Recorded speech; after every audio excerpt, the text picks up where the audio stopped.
I am Maya. I am 33 years old and a financial underwriter.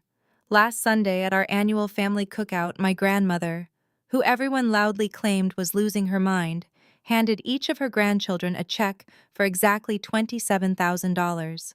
My stepmother, Vivian, immediately snatched the spotlight, laughing maliciously as she declared the bank account had been dead since 1998. My golden child stepbrother ripped his check to shreds right in front of her. I quietly kept mine. What they did not know was that my grandmother was not crazy at all. Cashing that seemingly worthless piece of paper was the trigger that would legally strip them of a $15 million empire. Before I continue this story, let me know where you are watching from in the comments below. Hit like and subscribe if you have ever had to watch greedy relatives show their true colors.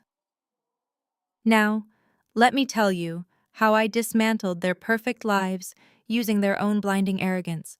The afternoon sun was beating down on the sprawling backyard of my father and stepmother Vivian. The air was thick with the smell of expensive smoked brisket and the suffocating weight of family expectations. This was the legendary Sunday cookout, an event Vivian orchestrated not to bring us together, but to showcase her perceived wealth and social standing to the neighborhood. I sat alone at the edge of the patio sipping a lukewarm glass of lemonade, watching the theatrical performance of a family I technically belonged to but was never allowed to be part of. I was the ghost at the banquet, the inconvenient daughter from my father's first marriage. When my mother passed away decades ago, my father quickly married Vivian, a woman who made it her life mission to ensure I knew my place was entirely outside her perfectly curated circle. I only attended these gatherings out of respect for my grandmother Hattie, the only person in this bloodline who ever looked at me with genuine warmth. Grandma Hattie sat in a plush wicker chair under the shade of a massive oak tree. For the past 2 years, Vivian had been whispering to anyone who would listen that Hattie was slipping into severe dementia. Vivian loved playing the tragic, burdened daughter-in-law, sighing loudly about the difficulties of managing an elderly relative. But as I watched Hattie observe the yard, her sharp brown eyes darting, taking in every detail of Vivian holding court by the outdoor kitchen, I saw no confusion. I saw a woman quietly calculating. The music was suddenly turned down. Vivian clapped her hands, demanding the attention of the 30 or so guests scattered across the manicured lawn. She announced it was time for family gifts, a grotesque tradition, where Vivian usually handed out cheap trinkets to me while showering her biological son Marcus with lavish presents. But this time, Grandma Hattie raised her trembling hand, signaling she had something to give. The yard fell into a hushed, awkward silence. Hattie reached into the pocket of her knitted cardigan and pulled out a stack of crisp, perfectly uncreased checks. She motioned for me and Marcus to come forward. I walked over, kneeling beside her chair so I could be at her eye level. Marcus sauntered over with his hands in his pockets, wearing a smug expression that Vivian had practically bred into him. Grandma Hattie pressed a piece of paper into my hand. I looked down. It was a check made out to me for $27,000. The signature was firm, not the shaky scrawl of a woman losing her faculties. Before I could even process the number, Marcus let out a loud, obnoxious bark of laughter. He held his check up in the air like a comedian delivering a punchline. Vivian rushed over her face, twisting into a mask of exaggerated pity. She grabbed the check from Marcus, glanced at it, and threw her head back in a loud theatrical cackle. "Oh, Mama! Hattie!" Vivian practically yelled, ensuring the entire yard was hanging on to her every word. "You really need to take your medication. You are embarrassing yourself in front of the guests." She waved the check around like a flag of victory. "This account has been dead since 1998. There is not a single dime in the First National Bank under this name anymore. You are writing bad checks on closed accounts." The guests murmured, some offering sympathetic nods to Vivian, buying into her narrative of the poor, confused old woman. Vivian turned her venomous gaze toward me. Her eyes raked over my simple summer dress, a stark contrast to her designer outfit. "And you, Maya?" Vivian sneered, her voice dripping with condescension. Do not go getting your hopes up. I know with your little desk job, you probably started planning a vacation the second you saw those zeros. But this is worthless paper. It is honestly pathetic that you even thought for a second you would get a handout. You were never part of the real financial planning of this family anyway. You are lucky we even invite you to these dinners to eat our food. The humiliation was designed to crush me. It was the same tactic Vivian had used since I was 7 years old. She wanted me to cry, to storm out, to react emotionally, so she could label me the unstable, ungrateful stepdaughter. But I did not give her the satisfaction. At 33, working as a senior financial underwriter, I dealt with fraudulent accounts, hidden assets, and complex financial structures every single day. I looked down at the check in my hand. My professional eye caught the routing number at the bottom. It was not an old, outdated sequence. It was a modernized routing code specifically formatted for high-yield institutional trust accounts. It was active. I looked at Grandma Hattie. She was not looking at Vivian, who was still loudly complaining to her friends about the burden of elder care. Hattie was looking directly at me. The frail, confused facade vanished entirely from her expression. There was a fierce, commanding fire in her eyes, a silent message passing between us amidst the noise of the cookout. She knew exactly what she was doing. She knew Vivian would mock her. She knew Marcus would dismiss it. And she knew I would be the only one to recognize the truth hidden in plain sight. I did not say a word to defend myself against Vivian and her insults. I slowly folded the check, creasing it perfectly down the middle, and slid it safely into my purse. The storm was coming, and Vivian had just proudly handed me the lightning rod. I took a deep breath, letting the smell of the barbecue wash over me one last time before the inevitable destruction of this family began. Vivian was still laughing, her friends joining in her cruel chorus. Marcus was still smirking. They were completely blind to the fact that their arrogance had just sealed their fate. They believed they held all the power, all the wealth, and all the cards. But as my fingers brushed against the folded paper in my purse, I felt the cold, hard weight of reality. The account was not dead, and very soon their perfect, privileged world would be completely shattered. Marcus did not just stop at laughing. He held the pieces of his torn check up like confetti and dramatically let them flutter from his fingers right over the open flames of the barbecue grill. The paper curled, blackened, and vanished into ash in a matter of seconds. Everyone at Vivian's end of the patio chuckled, as if he had just performed a brilliant magic trick. See that, he called out, wiping soot from his expensive linen shirt. That is exactly what this family thinks of handouts. We make our own money. We do not need charity from a senile old woman playing Monopoly with fake cash. The sheer audacity of his statement was staggering. Marcus had never made his own money in his entire life. He was a 30-year-old man who still had his premium credit card bills paid by my father. But before I could even process his disgusting display of disrespect toward Grandma Hattie, who was sitting silently watching the ashes float away, Chloe inserted herself into the conversation. Chloe was Marcus's wife. She was a woman who wore her blonde hair and country club upbringing like a weapon. She glided over to me, balancing a mimosa in one hand and adjusting her oversized designer sunglasses with the other. She possessed that specific brand of arrogant privilege that allowed her to say the most vile things with a sweet, breathless smile. "Oh, Maya," she said, placing a condescending hand on my shoulder, "you really should not look so disappointed. You should actually take that little check and get it framed. Hang it up in your apartment. It will be a nice motivational poster for you. I mean, with your little corporate job pushing papers around all day, it is probably the closest you will ever get to seeing real generational wealth. You know, people from your specific background often struggle with financial literacy, so having a visual goal is super important." I stepped back, letting her hand drop from my shoulder. My job as a senior financial underwriter was exactly why I knew she was currently wearing a rented dress, but I kept my face perfectly neutral. "I work in corporate finance, Chloe," I replied, keeping my voice steady and low. "I see real wealth every single day. I analyze it. Chloe let out a high-pitched, tinkling laugh that grated against my nerves. "Sure you do, sweetie," she said, waving her hand dismissively. "But managing other people's money is not the same as owning it. That is what Marcus and I are focused on. Ownership, building a legacy.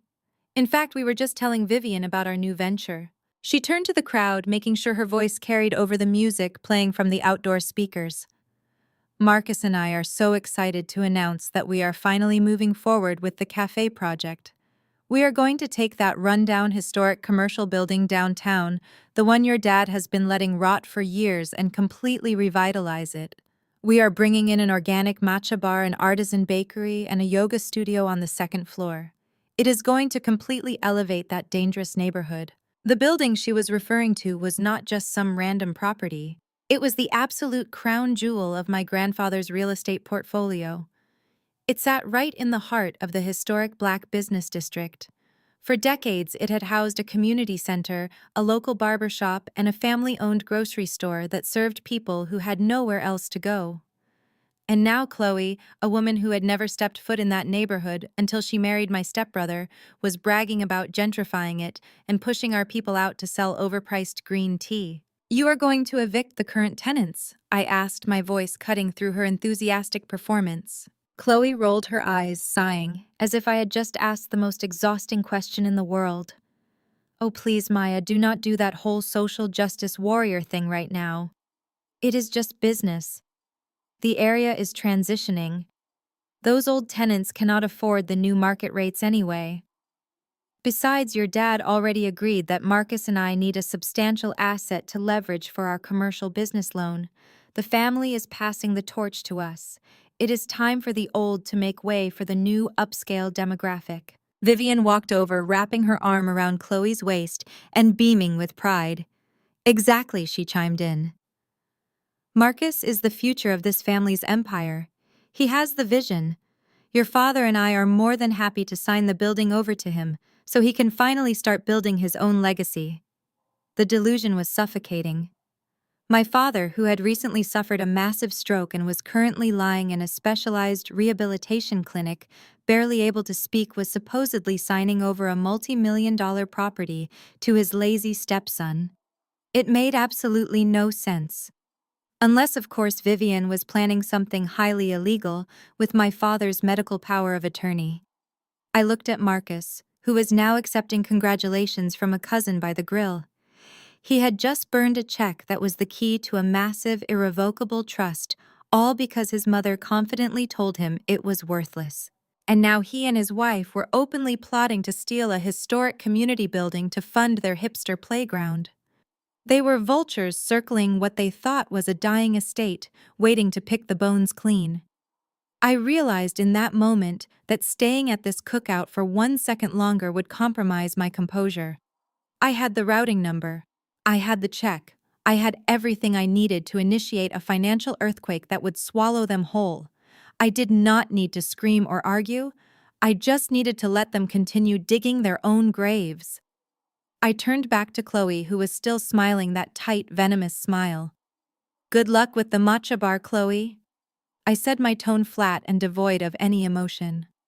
"I really hope your business plan is more solid than your understanding of family assets and legal deeds."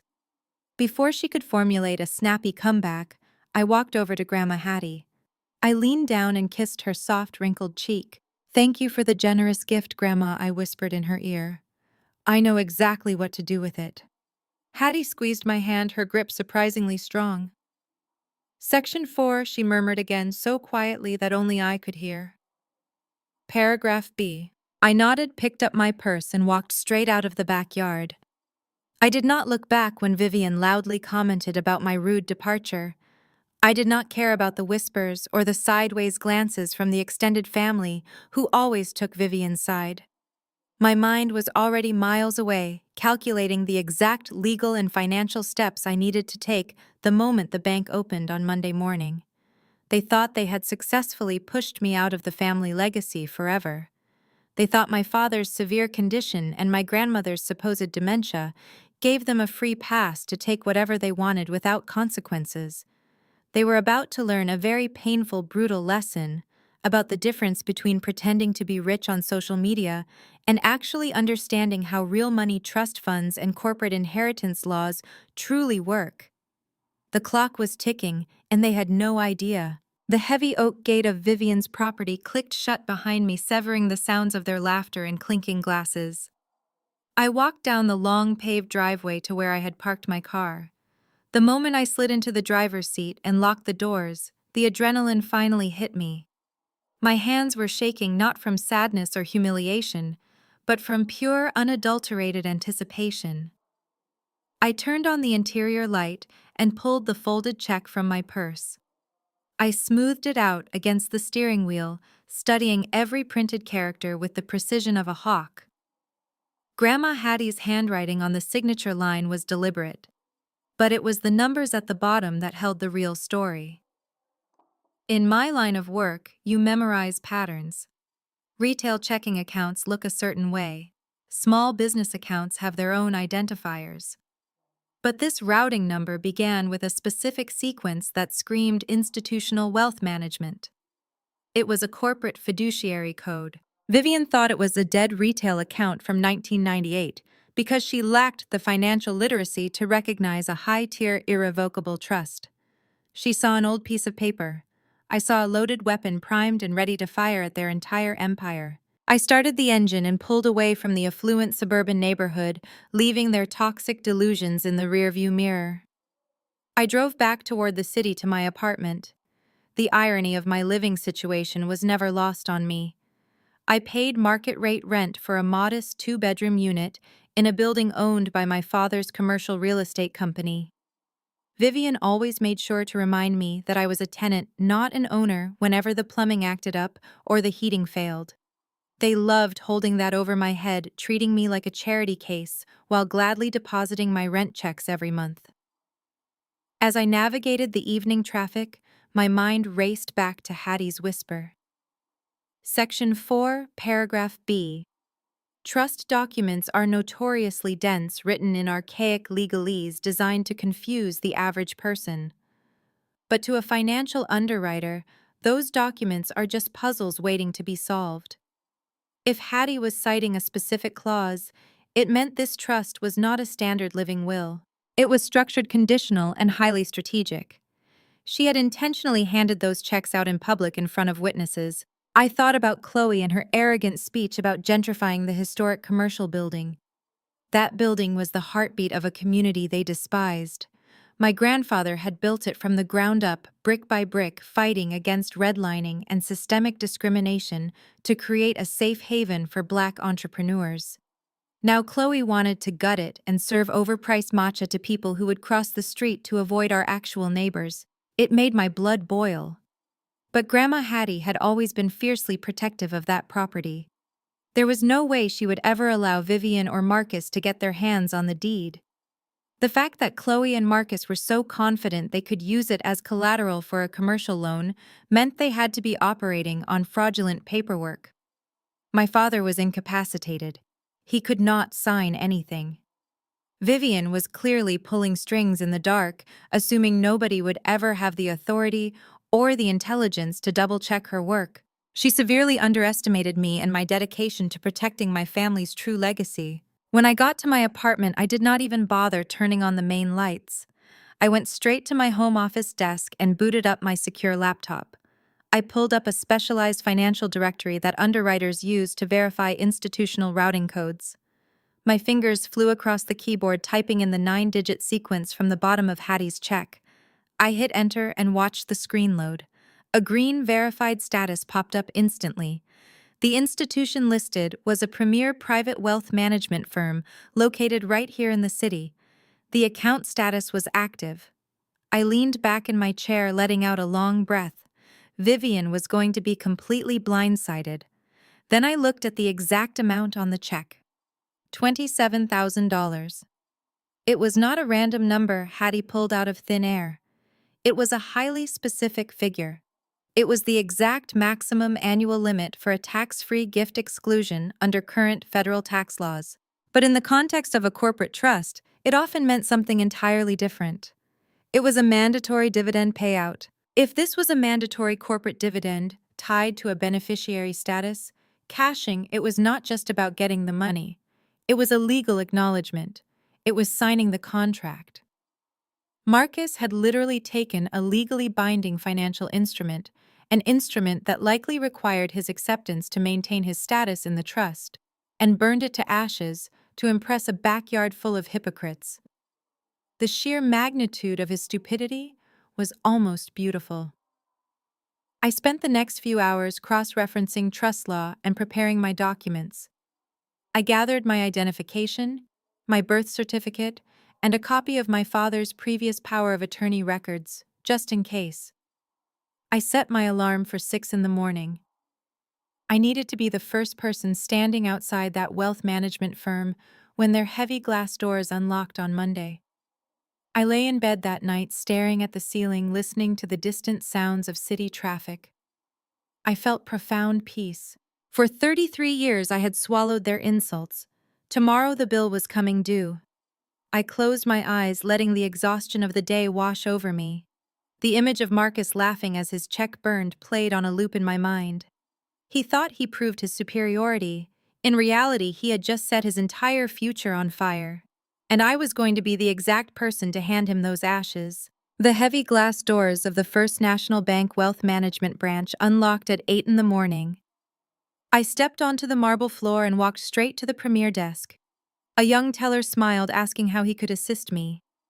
I unclasped my purse, pulled out the $27,000 bank check Grandma Hattie gave me. I slid it across the counter. "I would like to deposit this into a secure holding account," I said. The teller nodded, picking up the check. He typed the routing number into his system. I watched his face very carefully. He stared at his monitor as if it displayed a nuclear launch code. A small red light began flashing on his keyboard, a silent protocol I recognized immediately from my corporate training. He had triggered the internal security alert. "Ma'am," he stammered, his voice suddenly tight. "Please give me one moment. I need to call the branch manager." He grabbed the check and sprinted toward a frosted pane glass office at the back. I knew exactly what was happening. Tellers are trained to pass fiduciary triggers up the chain. A few minutes later, the door opened. A man walked out. His name tag read, "Richard Sterling, branch manager." He was carrying my check. He approached me directly. "Miss Maya," he said, his tone respectful yet cautious. "Could you please come with me to my private office?" I followed him into the room. He took his seat, placing the check on his desk. "Miss Maya, I must admit we were not expecting anyone to walk in with this document today, or ever, frankly. This account has been strictly monitored by our highest executive tier for the last 10 years. He leaned forward. "Vivian, my stepmother believes this account was closed in 1998, I said. Richard let out a chuckle. "Vivian is severely misinformed," he replied. "This is not a retail checking account. What you hold in your hand is a physical routing trigger. It was designed by your grandmother, Hattie." He pulled up a digital file on his monitors. "The amount on this check, $27,000, is not arbitrary. It is the exact threshold for the maximum annual tax-free gift exclusion under current federal regulations. But in this specific context, it serves a dual purpose. It is a legal acceptance contract disguised as a financial transaction." I nodded. "Section 4, paragraph B," I said, quoting the words Hattie had whispered to me. Richard's eyebrows shot up in surprise. He looked at me respectfully. "Exactly," he said softly. "Section 4, paragraph B, of the Hattie Family Irrevocable Trust. Your grandmother established this trust a decade ago, when she first realized your stepmother and stepbrother were positioning themselves to liquidate the family assets. It essentially removes the assets from her personal taxable estate and protects them from probate. And more importantly, it protects them from anyone holding a standard medical power of attorney." "Like Vivian?" I asked. "Precisely like Vivian," Richard confirmed. "She may control your father's personal medical decisions, but she has absolutely zero legal authority over this trust. But here is the brilliant part. Your grandmother knew that simply naming you in a document would cause a massive legal battle. So she created a conditional activation clause. She issued physical checks to the potential heirs. By bringing this check into this specific bank and initiating the cashing sequence, you have officially triggered the acceptance protocol. He turned his monitor so I could see the screen. It displayed a massive organizational chart of corporate assets, real estate holdings, and liquid funds. The commercial building Chloe wanted to gentrify was sitting right at the very top of the protected asset list. By cashing this check, Richard explained, his voice dropping to a serious formal register, you are formally accepting the position of sole trustee and primary beneficiary of the entire $15 million estate. You now possess total unmitigated control over every single asset listed in this portfolio. No one can sell, mortgage, or alter these properties without your direct signature. You own it all, Maya. I looked at the screen, watching the numbers and property deeds scroll past. The sheer scale of what Grandma Hattie had protected was staggering. She had outsmarted them all. Process the deposit, Richard. I said, my voice steady and cold. I firmly want the trust fully activated immediately. Consider it done, he said, typing rapidly on his keyboard. A small printer hummed to life, spitting out a thick stack of watermarked legal documents. These are your official trustee authorization papers, Richard said, sliding them across the desk, along with a gold-plated pen. Once you sign these, you hold the keys to the kingdom. I picked up the pen, the metal cold against my fingers. As I signed my name, establishing my absolute dominion over the family empire, my phone buzzed in my purse. I ignored it and continued signing. It buzzed again, a relentless vibrating rhythm that echoed the sudden shift in my reality. I finished the last signature and handed the papers back to Richard. He stamped them with a heavy corporate seal, locking my power into the Federal Financial Registry. The empire was officially mine. My phone buzzed a third time. I finally pulled it out of my bag and looked at the glowing cell phone screen. It was a text message from my cousin. It was short, frantic, and terrifying. Maya, get to the hospital right now. Grandma Hattie just passed away. The timing was so perfectly, violently precise that it took my breath away. She had held on just long enough to hand me the weapon, then slipped away before Vivian could force her to change it. I stood up, clutching my purse. I need to go, I told Richard. He nodded, standing up respectfully. We will begin securing the assets immediately, Miss Maya. We await your instructions. I walked out of the bank into the sunlight. Hattie was gone forever from this world. The war had officially begun, and I was ready. The drive to the hospital was a blur of morning traffic and flashing stoplights. I gripped the steering wheel so tightly my knuckles turned white, but my mind was perfectly clear. There were no tears on my face. I had done all my crying for Grandma Hattie over the past 2 years, watching Vivian slowly isolate her from the family. Hattie passing away was not a tragedy, it was an escape. She had executed her final masterstroke and slipped out the back door, leaving me holding the detonator. I parked in the hospital garage, leaving the heavy trustee documents safely on my passenger seat. I walked through the sliding glass doors and took the elevator up to the palliative care floor. The sterile smell of antiseptic hit me instantly. I turned the corner and heard her before I saw her. Vivian was putting on the performance of a lifetime. She stood in the middle of the hallway, surrounded by 2 uncomfortable nurses and a young resident doctor. "Oh, my poor, sweet mother-in-law," Vivian wailed, pressing a dry tissue against her completely tearless eyes. She was so confused at the end. She did not even know who we were yesterday at the cookout. Marcus was leaning against the wall, checking his phone, looking more annoyed by the bright hospital lighting than saddened by the death. Chloe stood next to Vivian, rubbing her back and nodding sympathetically. Chloe wore oversized black designer sunglasses indoors, perfectly playing the role of the grieving wealthy daughter-in-law. They were treating Hattie passing like a minor inconvenience they needed to loudly monetize for public sympathy. I walked down the corridor, my heels clicking loudly against the linoleum. The sound broke through Vivian, fake sobbing. She lowered the tissue, locking her dark eyes onto me. Instantly, the grieving routine vanished, replaced by a sharp, venomous glare. "Well, look who finally decided to show up," Vivian sneered, crossing her arms over her chest. I guess your little corporate desk job was more important than saying goodbye to your own grandmother. The nurses quickly excused themselves and hurried away. I stopped a few feet away, looking toward the closed wooden door of Hattie Hospital Room. Is she still in there? I asked, keeping my voice dangerously calm. Vivian stepped sideways, intentionally blocking my view of the door. Yes, she is, but you are not going in there, Vivian snapped. Only immediate family is allowed right now. Honestly, Chloe said, adjusting her sunglasses, coming here right now is highly inappropriate. We are dealing with heavy family logistics, and you being here adds unnecessary stress to Vivian. She has been taking care of Hattie practically by herself while you lived your independent life. I looked at Chloe, feeling a sudden surge of pure disgust. You have been married to Marcus for exactly 11 months, Chloe, I said smoothly. You met Grandma Hattie 3 times in your entire life. Do not stand there and lecture me about family logistics outside the room where my grandmother is lying dead. Marcus pushed himself off the wall, stepping forward aggressively.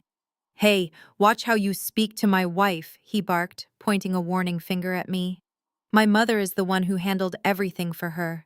In fact, she is the one Hattie trusted with everything at the very end. Vivian smiled, a thin, predatory smile that chilled the surrounding air. She reached into her oversized designer tote bag and pulled out a crisp manila envelope. She did not even have the basic decency to wait until Hattie was moved to the morgue. She was doing this right here in the hallway, smelling of cheap perfume and fake grief. I am glad you are here, actually. Maya. Vivian said, her voice dripping with artificial sweetness. It saves me the trouble of having our lawyers track you down at your apartment. She unclasped the envelope and slid out a stack of freshly printed papers stapled together with a blue legal backing. A bright gold notary seal caught the fluorescent hospital lights. Vivian held the document up high like a championship trophy. This is your grandmother's last will and testament, Vivian announced loudly, making sure a passing orderly could hear her. She had it drawn up just a few weeks ago when she realized her mind was going completely. She knew she needed someone strong to handle the estate. Marcus stood taller, a smug grin spreading across his face. Chloe clapped her hands together lightly. What does it say? I asked, playing the role of the terrified, disinherited stepdaughter. Vivian flipped to the second page. It says that because your father is incapacitated, I am stepping in as the sole executor of the Hattie estate, Vivian declared triumphantly. Every single asset, every property, and every bank account is now under my direct control. She wanted to make sure the wealth stayed with people who know how to manage it. Vivian took a step closer to me, her eyes wide with malicious joy. That means the commercial building goes to Marcus and Chloe for their business venture. The cash accounts go toward your father's medical bills, which I will personally oversee. And as for you, Maya, she paused, letting the heavy silence stretch for maximum dramatic effect. You get absolutely nothing. You are completely written out. Grandma Hattie finally realized that you were nothing but a drain on this family name. She looked right at me, expecting me to crumble. She expected me to burst into tears or start screaming about unfairness. She wanted a public scene so she could call hospital security and have the angry black woman forcefully removed from the premises. But I did not give her a single thing she wanted. I stared at the freshly printed will. I knew exactly what it was. It was a standard probate document hastily put together by some strip mall lawyer Vivian had likely bribed. The legal document was completely and utterly useless. Vivian cleared her throat with an exaggerated air of self-importance, unfolding the second page of the useless document. Let me read it for you so there is absolutely no confusion, she announced, her voice echoing down the sterile hallway. Hattie leave the entirety of my estate, including all liquid assets, real estate properties, and corporate holdings to my surviving son. Due to his current medical incapacitation, my beloved daughter-in-law Vivian shall assume immediate and total control as sole guardian and executor, with absolute power of attorney to manage, sell, or liquidate assets as she sees fit. Vivian paused, looking up to make sure I was absorbing every single word. Furthermore, the document continued, her voice rising in pitch. I explicitly exclude my step-granddaughter Maya from any and all inheritance. She is entitled to nothing. Vivian snapped the folder shut with a sharp, satisfying thwack. It is legally binding, Maya, she said, her eyes gleaming with malice. Your grandmother knew exactly what she was doing. She knew you were not capable of handling the family legacy, so you can stop hovering around like a vulture waiting for a payout. There is no payout for you today. You are officially cut off. Marcus let out a low whistle, shaking his head in mock sympathy. Man, that is harsh. He chuckled, shoving his hands deep into his expensive tailored pockets.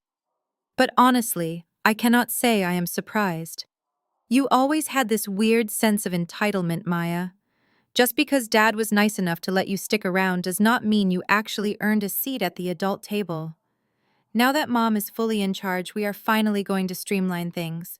We are liquidating the dead weight, starting with that old commercial building downtown tomorrow.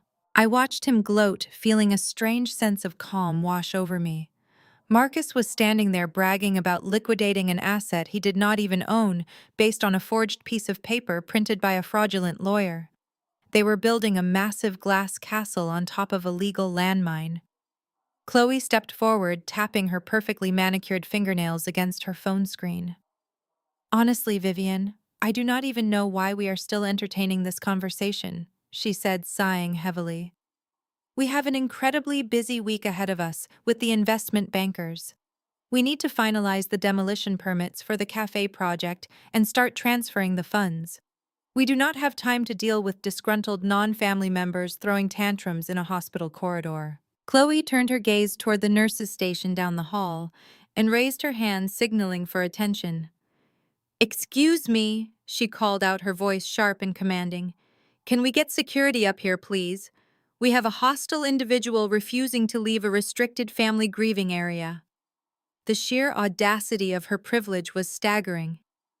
A white woman married into my family for less than a year was standing 50 feet from my grandmother's lifeless body, actively ordering hospital security to remove me because I was no longer considered family. A burly security guard in a gray uniform began walking down the corridor, his radio crackling. Is there a problem here, ladies? He asked, looking between me and Vivian. Yes, officer. Vivian lied smoothly, clutching the fake will to her chest. This woman is estranged from our family. My mother-in-law just passed away, and she is here causing a massive disturbance, trying to demand money. We need her escorted off the premises immediately to protect our grieving privacy. The guard turned to me, placing a heavy hand on his utility belt. Ma'am, I am going to have to ask you to leave the floor, he said firmly. I did not argue. I did not raise my voice. I did not give them the satisfying meltdown they were so desperately craving. I simply looked at the guard and offered a polite nod. There is no problem, officer. I said, my voice smooth and perfectly controlled. I was just leaving. I turned my attention back to Vivian, Marcus, and Chloe, who were all wearing matching expressions of victorious, arrogant smugness. They really thought they had won. They thought this cheap piece of paper had granted them the keys to a kingdom they had done nothing to build. I looked Vivian dead in the eyes, holding her gaze until her smug smile faltered just a fraction of an inch. Congratulations, Vivian, I said softly, letting the words hang in the heavy hospital air. I really hope you enjoy your imaginary wealth. Make sure you take a lot of pictures of that paperwork. It is going to look fantastic in an evidence file. Marcus frowned, stepping forward again right beside his mother. What the hell is that supposed to mean? He demanded, his voice losing a bit of its confident swagger. I did not answer him. I looked at Chloe, who was staring at me from behind her oversized sunglasses. Good luck with the bank tomorrow, Chloe, I added, offering her a chilling, completely humorless smile. I am sure they are going to love your business plan. I turned on my heel and walked away, my footsteps echoing methodically down the long corridor. I could feel their eyes burning into my back, confused and slightly unnerved by my complete lack of resistance. Behind me, I heard Vivian scoff loudly, telling Marcus to ignore me because I was just bitter and broke. Let her talk, Vivian muttered loudly enough for me to hear. She is literally homeless and penniless as of today. I stepped into the elevator and pressed the button for the lobby. The metal doors slid shut, cutting off the sound of their obnoxious voices. As the elevator descended, I reached into my purse and ran my fingers over the thick envelope containing the officially sealed, irrevocable trust documents. I was the absolute owner of everything. Tomorrow, I would break them. I woke up feeling more rested than I had in months. It was a clear Tuesday morning. I brewed dark black coffee and sat at my kitchen island, opening the thick envelope from the bank. The watermarked pages of the Hattie family irrevocable trust felt substantial in my hands. I reviewed the property schedules, confirming what I knew. The apartment building I lived in was fully enveloped under the trust. Vivian and Marcus had zero legal standing to collect rent or evict anyone here. I was about to close the folder when a loud, aggressive pounding rattled my front door. It was not a normal knock. It was heavy, authoritative banging designed to intimidate. I looked through the peephole. Standing in the hallway were two uniformed police officers. Behind them stood Marcus with his arms crossed and Chloe holding her phone up, clearly recording the interaction. I took a deep breath, unlocked the deadbolt, and pulled the door open. "Good morning, officers," I said, keeping my voice polite. "How can I help you?" The taller officer cleared his throat, looking uncomfortable. "Ma'am, we are here to serve a civil notice. This gentleman claims he is the new property manager and you are trespassing on family-owned property." Marcus pushed past the officer, waving paper in my face. "It is an eviction notice, Maya," he sneered. "You have 24 hours to pack your cheap furniture and get out." Since Grandma died, my mother took over the estate and transferred the management rights of this complex to me. "Your free ride is officially over." I looked at the piece of paper he shoved at me. It was poorly formatted, typed in a basic font, and devoid of official court seals. It was a laughable attempt at a legal document. "Marcus," Roy said slowly, looking him up and down, "you cannot legally evict a paying tenant with a 24-hour notice. You need a court order, a judge's signature, and 30 days. This piece of paper is completely worthless." Chloe stepped forward, pushing her camera phone into my face. She was already broadcasting live to her Instagram followers. "Oh my God, you guys," she whined, her voice trembling with fake emotion. "I am literally shaking right now. We came to secure family property after a tragic death, and my toxic sister-in-law is being incredibly aggressive.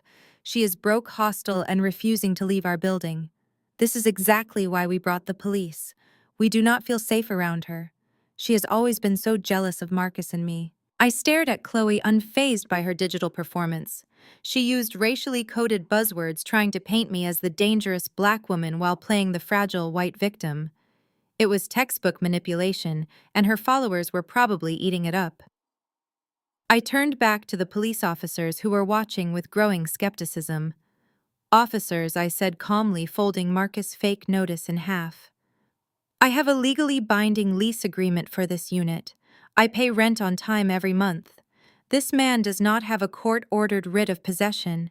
He is trying to bypass the legal process using your presence to intimidate me." The taller officer sighed, looking at Marcus. "Sir, she is correct," he said, his tone shifting from authoritative to annoyed. "We cannot enforce a 24-hour notice without a judge order. This is a civil matter. You need to go through housing court. If she has a lease, you cannot just throw her out on the street." Marcus' face flushed red with anger. He glared at the officer. "You do not understand," he argued loudly. "This is my family building. My mother is the executor of the estate. We own this place. She is basically a squatter." Chloe turned the camera to herself, wiping away a non-existent tear. "You guys see what we have to deal with," she whimpered. "The legal system completely protects squatters and abusers. We are just trying to build our family legacy, and she is holding our property hostage. Please send prayers." I looked at the phone lens and offered a polite, friendly wave. "Hello, Chloe followers," I said cheerfully. "Just a quick legal tip for anyone watching. Forging an eviction notice and abusing police resources is actually a misdemeanor. You might want to Google that." Chloe gasped, snatching the phone away and glaring at me. "You are such a vicious person, Maya," she hissed. "You are going to end up on the street and nobody is going to help you." Marcus pointed a finger at my chest. Enjoy your last 24 hours here, he threatened, because tomorrow I am coming back with a locksmith and a moving crew. If your stuff is not gone, I am throwing it all in the dumpster myself. I smiled, stepping back into my apartment. I highly recommend you bring that locksmith Marcus, I said smoothly. It will save me the trouble of hiring one to change the locks on the main leasing office. I closed the door softly in their faces, listening to the heavy click of the deadbolt. I could hear Marcus yelling at the officers who were telling him to leave before they cited him for a public disturbance. Their footsteps faded, leaving my apartment in complete silence. They were so blinded by greed they could not see the massive trap they walked into. By attempting to evict me, they provided documented proof of their intent to illegally seize trust assets. Chloe live video was perfectly preserved digital evidence proving their harassment. I walked over to my desk and picked up my personal cell phone. It was finally time for real adult consequences. I dialed the direct number for my wealth management contact at the bank. The pathetic eviction stunt was the very final push I needed today. If they wanted to play games with family money, I was going to show them exactly who controlled the board. I sat down at my kitchen island and opened the heavy binder Richard had given me. I flipped past the real estate deeds straight to the liquid assets and credit schedules.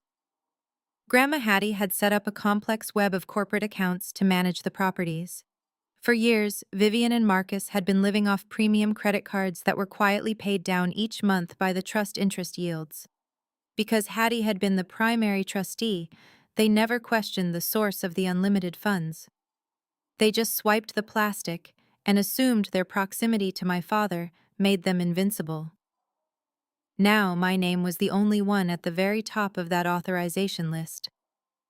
I picked up my phone and dialed the direct line to Richard Sterling at the bank. He answered on the second ring.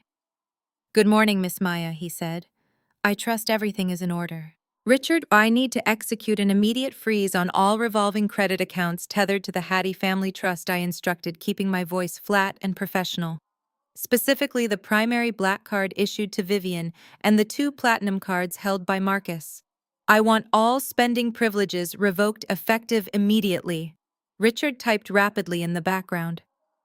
"As the sole trustee, you have absolute authority to suspend these auxiliary accounts," he confirmed. "Are we flagging them for fraud or just a standard administrative hold?"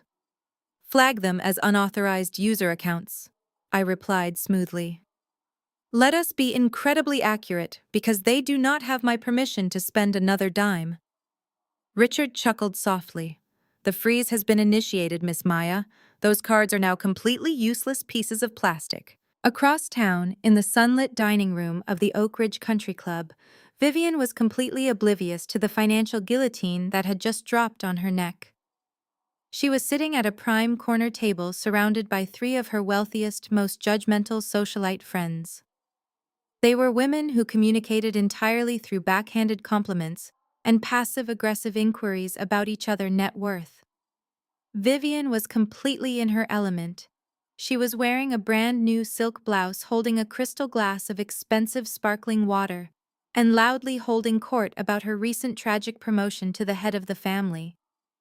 "It has just been so exhausting, ladies," Vivian sighed, pressing a perfectly manicured hand to her chest. "Dealing with my mother-in-law passing and having to step up as the sole executor of the entire estate. It is a massive burden, but someone has to protect the family legacy from the greedy hands of outsiders." She took a delicate sip of her water, making sure everyone noticed her heavy diamond rings.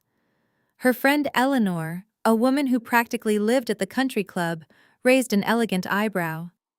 "I heard your stepdaughter made quite a scene at the hospital." Eleanor pried her voice, dripping with fake sympathy.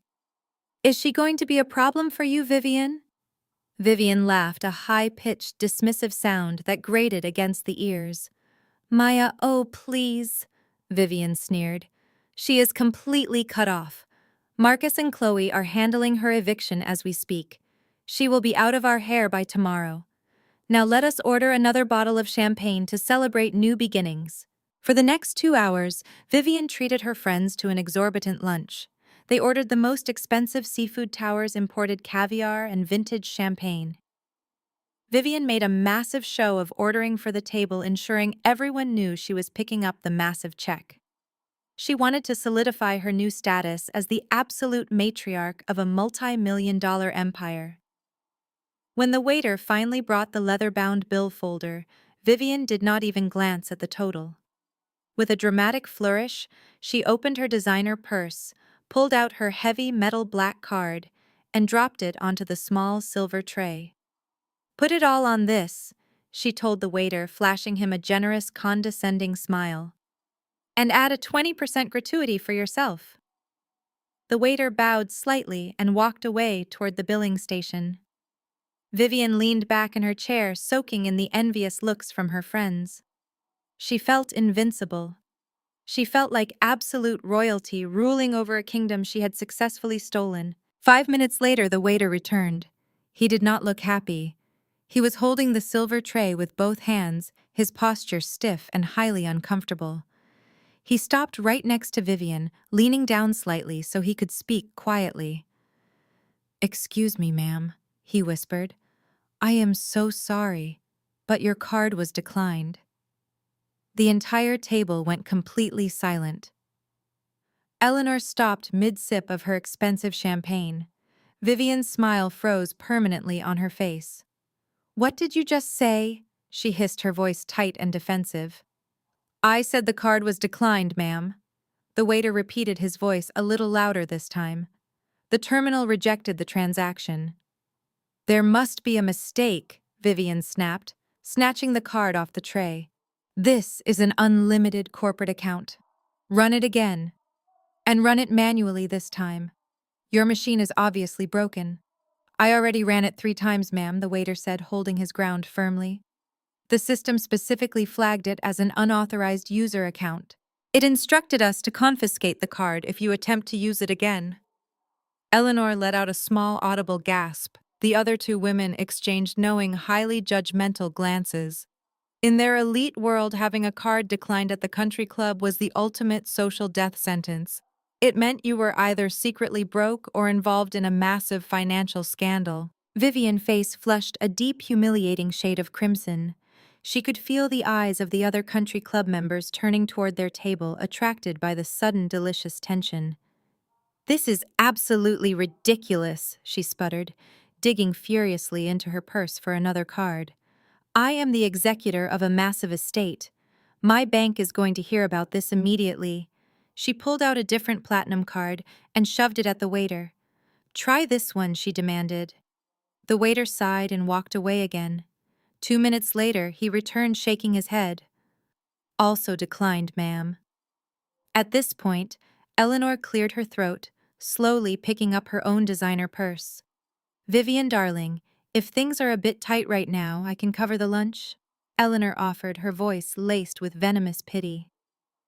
"We all know how messy estate transitions can be when the funds are tied up in probate." "I do not need your charity, Eleanor." Vivian practically screamed, slamming her hands flat on the table. "My funds are not tied up. There is just a clerical error." She grabbed her phone, dialing the premium customer service line on the back of her card. She put the phone to her ear, waiting for the concierge to answer so she could scream at them and demand an immediate override. But she did not get the concierge. Instead, a cold, automated voice answered immediately. "We are sorry, but the accounts associated with this profile have been frozen by the primary trustee. For further assistance, please contact the legal owner of the account." Vivian lowered the phone, her hands shaking uncontrollably. The primary trustee. The words echoed loudly in her mind. She thought she was the executor. She thought she held all the cards. She stared at her empty wallet, the unpaid bill, and the mocking faces of her elite friends. The humiliation burned through her veins, instantly replaced by a blinding, violent rage. Vivian practically kicked her chair back from the table, grabbing her designer purse with shaking hands. She did not even say goodbye to Eleanor or the other women who were now openly whispering and staring at her. She power-walked through the elegant dining room of the Oak Ridge Country Club, her heels digging aggressively into the plush carpet. By the time she reached the valet stand, her face was a mask of pure, unadulterated fury. She snatched her keys from the bewildered attendant and threw herself into the driver's seat of her luxury SUV. She slammed the door shut, sealing herself inside the leather interior. Her chest heaved as she pulled out her phone, her perfectly manicured fingers stabbing aggressively at the screen. She found my contact name and hit call. Back in my quiet apartment, my personal cell phone began to vibrate on the kitchen island. I looked down at the screen. The caller ID flashed Vivian Stepmonster in bright letters. I did not pick it up. I simply stood there sipping my black coffee, watching the phone vibrate across the smooth granite countertop. I knew exactly what was happening. The financial freeze had officially taken effect, and the reality of her powerlessness was crashing down on her. The phone stopped ringing. 10 seconds later, it started ringing again. I let it ring out a second time. I knew Vivian. I knew her temper. When she felt cornered or humiliated, she lost all sense of rational thought. She would not be able to contain her rage. She would leave a message, and in that message, she would expose herself. The phone stopped ringing for the second time, and a small notification icon popped up on my screen, indicating a new voicemail. I set my coffee mug down, tapped the screen, and pressed play. Vivian's voice exploded from the small speaker so loud and shrill that I actually had to turn the volume down. "Maya, you little ungrateful thief!" she screamed, her voice cracking with hysteria. "I do not know what kind of illegal computer hacking trick you pulled to freeze my accounts, but you are going to reverse it right now. Do you hear me? You are going to call whoever you manipulated at that bank and fix this immediately. I was just humiliated in front of the entire country club board. You think you are so smart with your little finance degree. You think you can just step in and steal my money." She paused to take a ragged breath, but the tirade continued, instantly gaining speed and losing all logical restraint. "I am the executor of this estate," Vivian shrieked. "Your grandmother was a senile old fool and she left me in charge because she knew you were useless.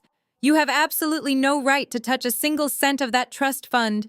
We need that credit line open right now. Marcus is closing on the commercial building loan tomorrow morning, and we need the liquid capital to cover the administrative fees. If you ruin this deal for my son, I swear to God I will destroy you, Maya." The anger was completely blinding her, making her reckless. She was speaking so fast the words were practically bleeding together. "You have no idea what I have sacrificed for this family," Vivian continued, her voice dropping into a vicious, hateful snarl. "I am the one dealing with your father and his expensive medical care. You think those private nurses and specialty treatments pay for themselves. We had to find the money somewhere, Maya. Do you think I wanted to dip into his federal Medicare funds? Do you think Marcus and I wanted to quietly reallocate those government medical payouts to cover our personal expenses and float the deposit on the cafe project? We did what we had to do to keep this family afloat while you sat in your cheap apartment judging us." I stopped breathing. My hand froze over the phone. I actually rewound the audio and listened to that last sentence again. "Do you think Marcus and I wanted to quietly reallocate those government medical payouts?" Vivian had just confessed to federal wire fraud, elder financial abuse, and the misappropriation of government funds. She was so consumed by her hatred for me and her panic over the frozen credit cards that she had completely forgotten she was leaving a recorded message on my digital voicemail. She just openly admitted that she and Marcus were actively stealing from my comatose father government health benefits to fund their luxurious lifestyle and secure their fraudulent commercial real estate loan. The voicemail kept playing, Vivian's voice devolving into pure frantic screaming. "You unlock those cards right now, Maya. You are nothing. You hear me. You are absolutely nothing, and I will make sure you end up on the street." The message ended with a loud, aggressive beep. The silence that followed in my apartment felt heavy and electric. I was not angry. I was completely elated. Vivian thought she was intimidating me, but she had just handed me the ultimate weapon on a silver platter. In the financial world, we call this a catastrophic self-disclosure. Stealing from a private family trust is a civil matter that can take years to battle in court.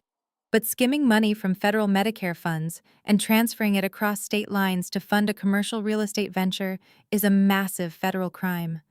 It carries mandatory prison time. Vivian and Marcus were not just looking at a loss of inheritance anymore. They were looking at federal indictments. I did not waste a single second. I tapped the screen and downloaded the audio file directly to my phone hard drive. I then uploaded a copy to my secure cloud storage account. I emailed another copy to my private server, and finally I forwarded the raw audio file to Richard Sterling at the bank with a high priority flag. I wanted the wealth management legal team to have immediate access to the confession. I walked over to my desk and opened a new encrypted file folder on my computer. I labeled it Exhibit A. I saved the audio file there as well. I needed to ensure that no matter what happened, no matter who tried to seize my phone or hack my accounts, this confession was permanently preserved in multiple secure locations. I thought about my father lying in that rehabilitation clinic, completely unaware that his own wife and stepson were draining the funds meant to keep him alive. A cold, hard knot formed in my stomach. Vivian had crossed a line that went far beyond basic family greed. This was predatory. This was evil. She had leveraged a dying man's vulnerability to buy expensive champagne and fund a vanity project for her spoiled son. I realized that simply taking the money back was no longer enough.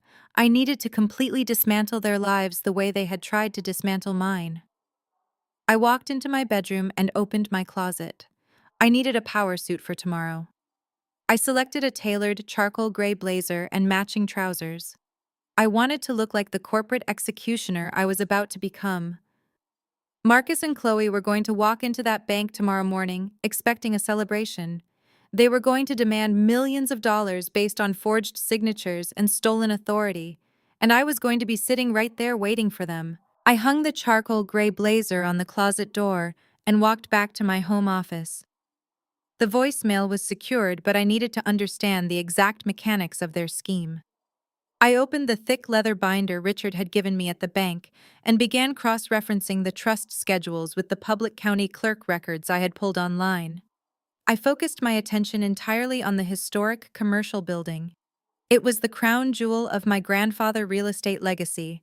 It was a massive brick structure occupying an entire city block in the historically black business district. It currently housed 30 small businesses. Marcus and Chloe wanted to evict every single one of them to build a matcha bar and an artisan bakery.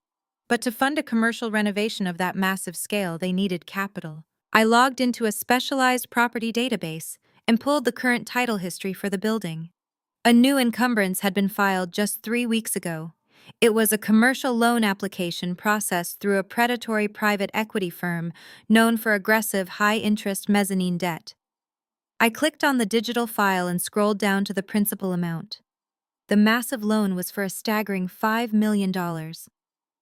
I stared at the glowing screen, my blood running completely cold. $5 million secured by a community building that my grandfather had completely paid off since 1985.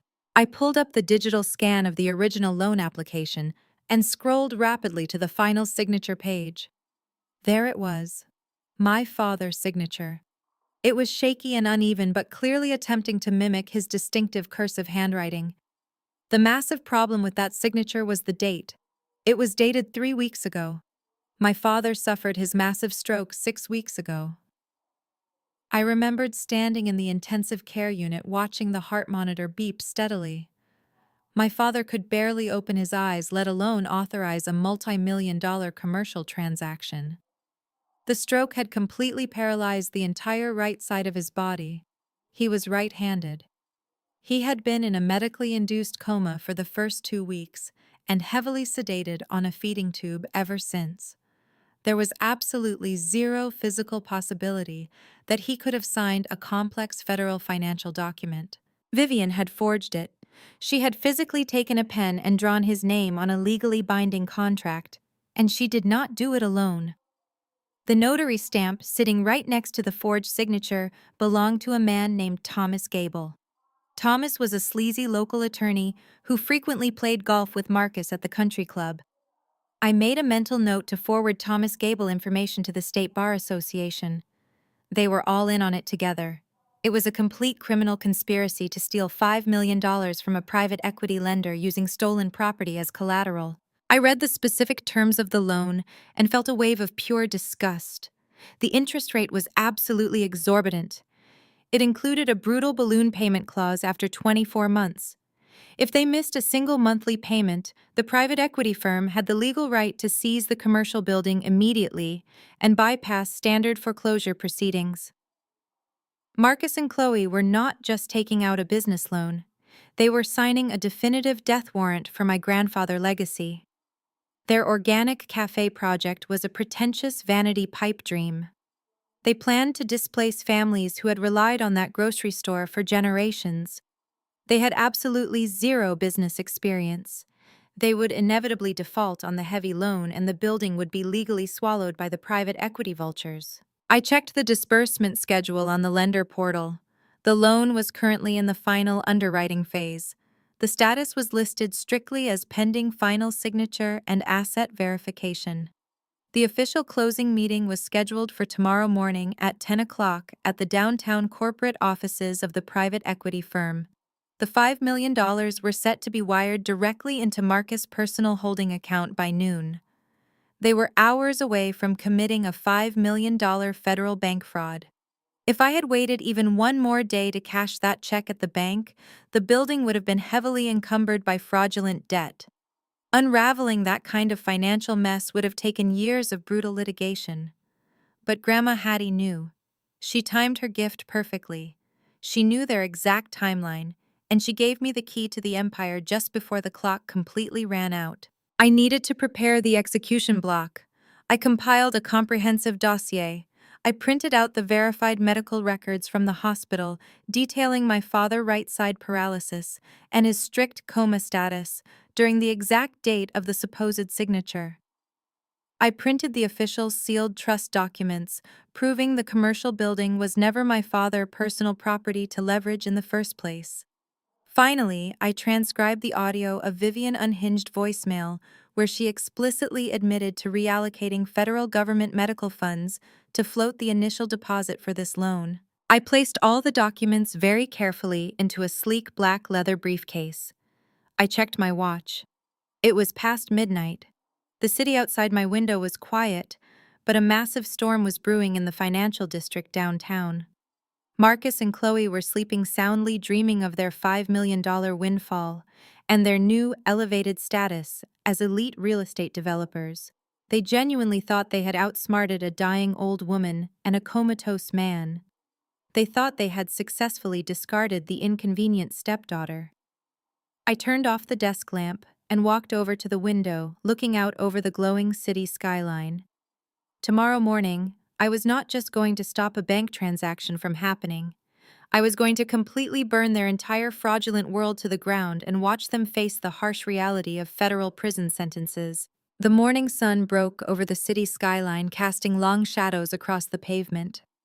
In their expensive rented townhouse, Marcus and Chloe were already awake and celebrating. They had popped a bottle of vintage champagne before 8 in the morning. Chloe stood in front of a full-length mirror admiring her reflection. She chose a crisp white pantsuit projecting the image of a real estate developer. She adjusted her diamond necklace, smiling at her husband, who was struggling to tie his silk tie. "Today is the day, Marcus," she said, holding up her champagne flute. "Today we finally stop pretending and actually become the elite.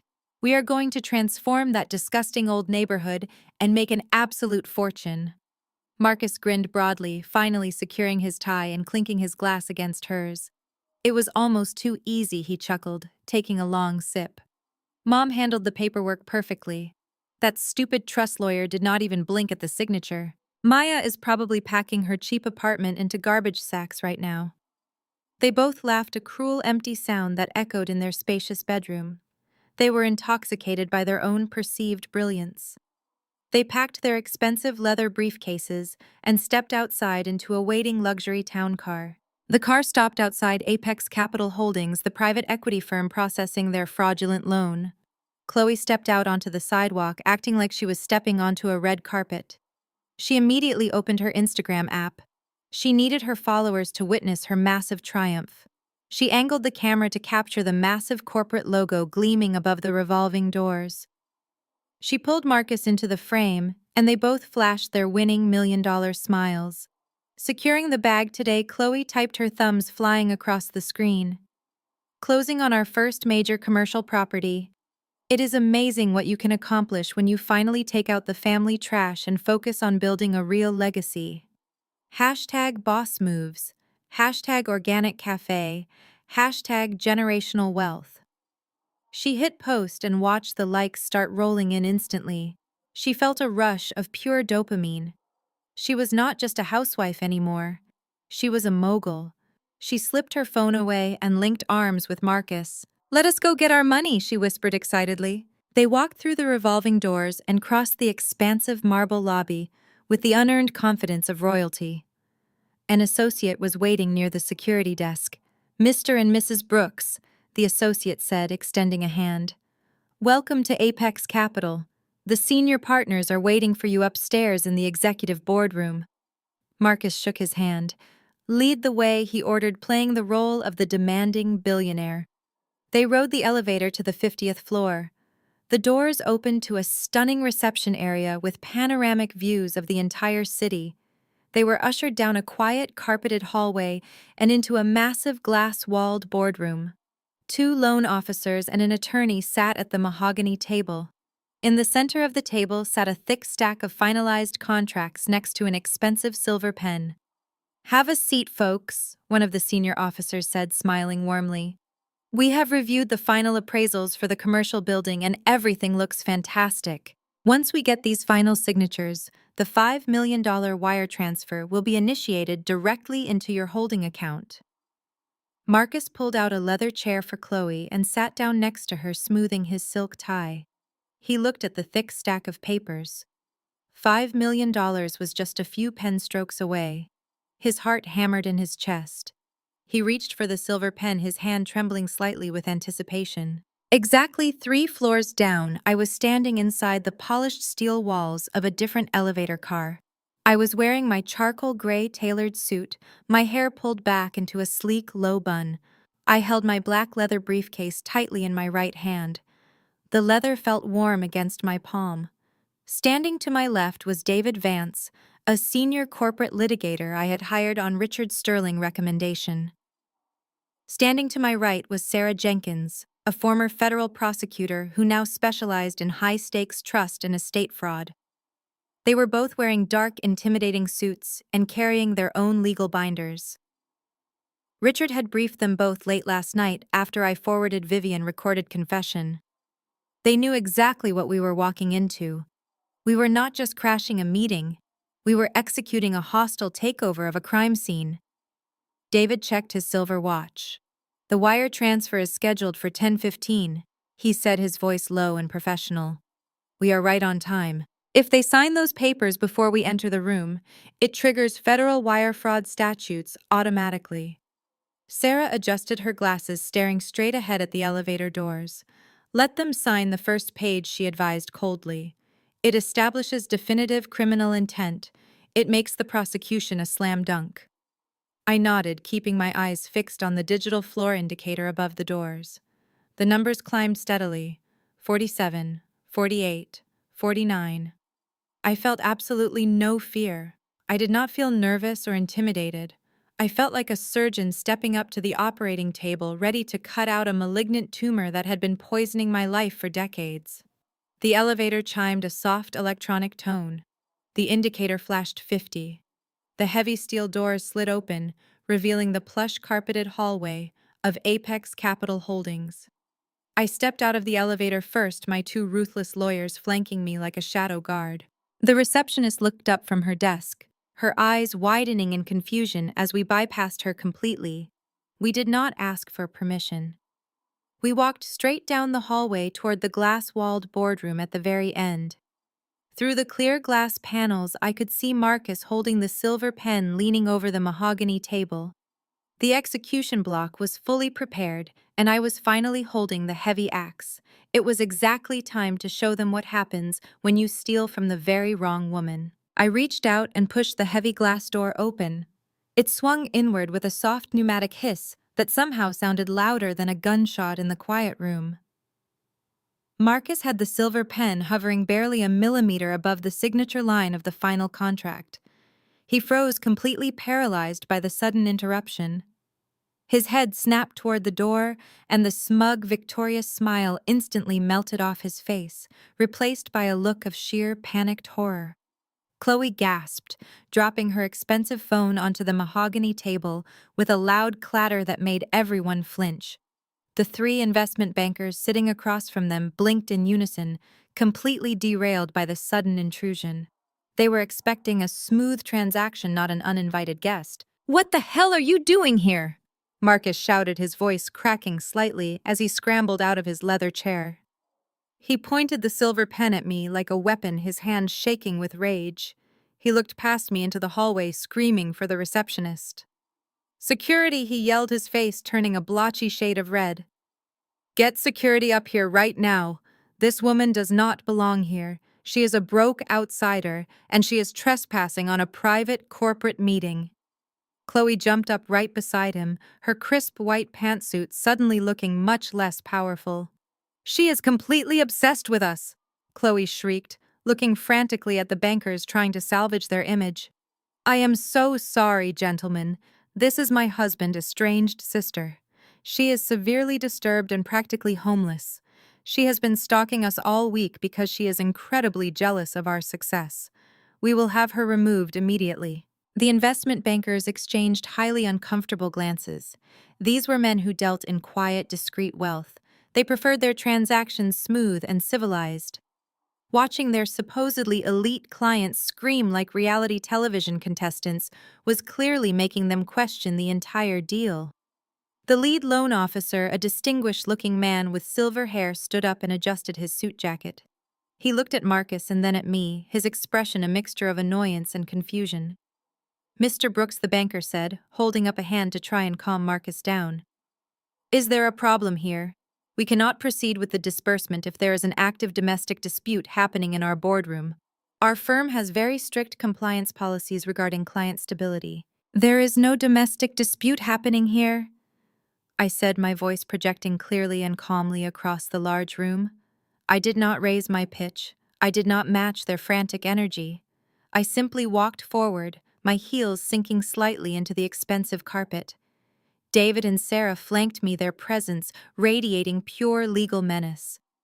Marcus tried to physically block my path, stepping around the table, but David immediately stepped forward, using his large frame to effortlessly force Marcus back. "Do not touch her," David warned, his voice a low, gravelly threat that made Marcus instantly retreat. Marcus swallowed hard, backing away from the imposing corporate litigator. He realized very quickly that he could not bully his way out of this situation. I walked straight past my panicking stepbrother and his hyperventilating wife. I went directly to the head of the massive mahogany table, the seat traditionally reserved for the chairman of the board. I pulled the heavy leather chair back and sat down. I placed my black leather briefcase flat on the polished wood. The soft thud of the leather hitting the table echoed heavily in the quiet room. Sarah and David took the two empty seats to my immediate right and left, effectively boxing out anyone else from approaching me. I folded my hands together, resting them on top of my briefcase, and looked directly at the lead loan officer. I looked perfectly at home in the executive chair. "Who exactly are you?" the lead banker asked, his brow furrowed in deep concern. He looked at my tailored suit and the two expensive lawyers sitting beside me. He could tell immediately that I was not the crazy homeless stalker Chloe had just described. "I am the woman who is about to save you and your firm from a $5 million federal catastrophe," I replied smoothly. Marcus slammed his hands down on the table. "Do not listen to a word she says," he screamed, spittle flying from his lips. "She is a liar. She was written completely out of the family will. She has absolutely no legal standing here. She is just trying to sabotage my business because she is a bitter, pathetic loser who cannot stand seeing us succeed." Chloe nodded vigorously, grabbing Marcus' arm. "She is just trying to ruin our big day, gentlemen," she pleaded, her voice trembling with manufactured victimhood. "Please just ignore her and let us sign the papers. We have a timeline to keep and contractors waiting for the initial deposit." The bankers did not move. They did not hand the papers back to Marcus. Instead, the lead officer looked at David, recognizing him from previous high-profile corporate litigation cases. David Vance, the banker, said, his tone shifting from confused to incredibly cautious. "What is your firm doing here?" David offered a tight, completely humorless smile. "We are here representing the legal interests of our client, Miss Maya," he said, gesturing toward me. "And we strongly advise Apex Capital to halt any and all fund disbursements related to the Brooks commercial loan application, pending a severe fraud investigation." Marcus looked like he was about to have a physical aneurysm. His eyes darted wildly around the room. He grabbed the silver pen again and lunged toward the stack of contracts, trying to hastily scribble his name on the paper before anyone could physically stop him. He thought if the ink dried, the money would somehow magically become his. But Sarah was much faster. She reached across the mahogany table and firmly placed her hand flat over the signature page, sliding it smoothly out of his reach. "I would not do that if I were you, Mr. Brooks," Sarah said, her voice laced with absolute ice. "Unless you want me to call the federal marshals waiting in the lobby and have you arrested for attempted wire fraud right here in this beautiful room." Marcus froze his hand, hovering awkwardly over the empty space where the contract had been. Chloe let out a small, terrified gasp, sinking slowly back into her expensive leather chair. She suddenly looked very small and incredibly fragile. The bankers were completely silent, staring at me with wide eyes. The tension in the room was so thick it felt like you could cut it with a knife. I unlatched the 2 silver clasps on my black leather briefcase. The metallic click sounded incredibly loud in the suffocating silence of the boardroom. I flipped the lid open, revealing the neatly organized stacks of verified evidence. "You see, gentlemen," I said, looking at the bankers with a pleasant professional smile. "My stepbrother here claims he owns a historic commercial building. He claims my father signed these loan documents 3 weeks ago. But I am afraid Marcus has a very severe misunderstanding of basic property law and medical science. Let me show you exactly why before you wire $5 million to a criminal." David Vance did not say a single word at first. He simply reached into his own leather litigation bag and pulled out a massive 500-page binder. He lifted it with both hands and dropped it flat onto the center of the mahogany table, right on top of the fraudulent loan contracts. The heavy thud made the silver pen jump into the air and roll off the edge, hitting the carpet. The lead investment banker stared at the thick spine of the binder, which was clearly embossed with the seal of the state financial registry. "What is this?" the banker asked, his voice dropping to a cautious whisper. He leaned away from the table as if the binder itself were radioactive.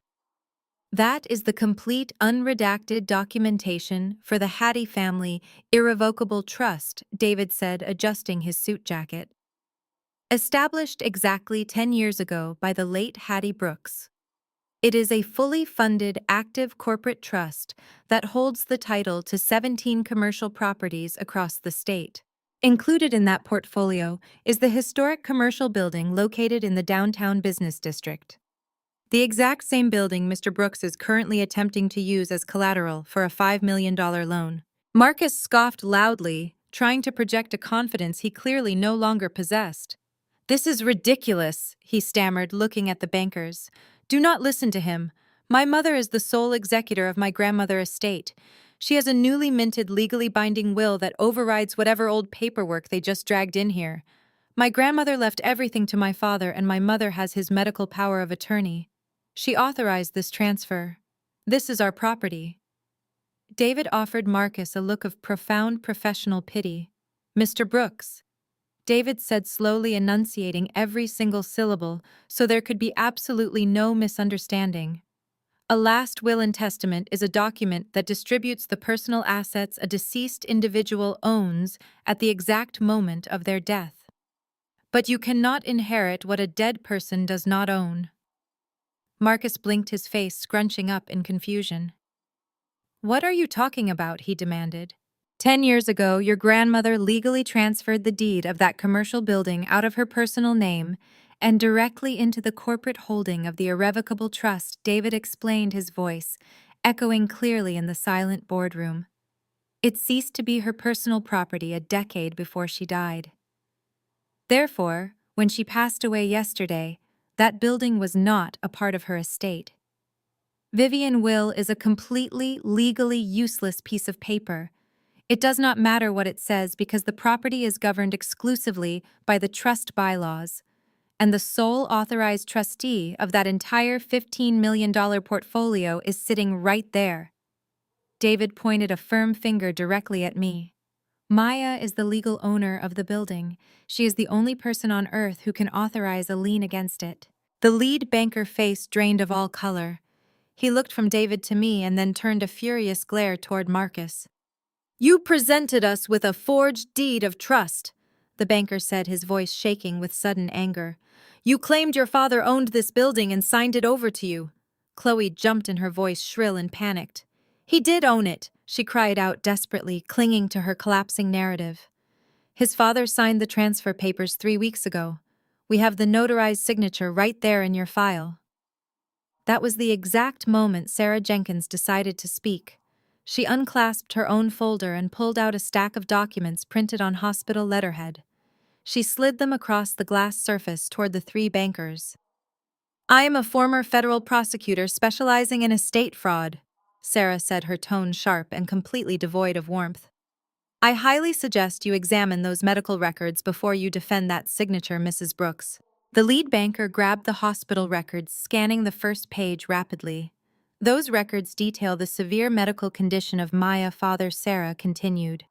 "3 weeks ago, on the exact date that signature was allegedly notarized, the patient was in a medically induced coma in the intensive care unit.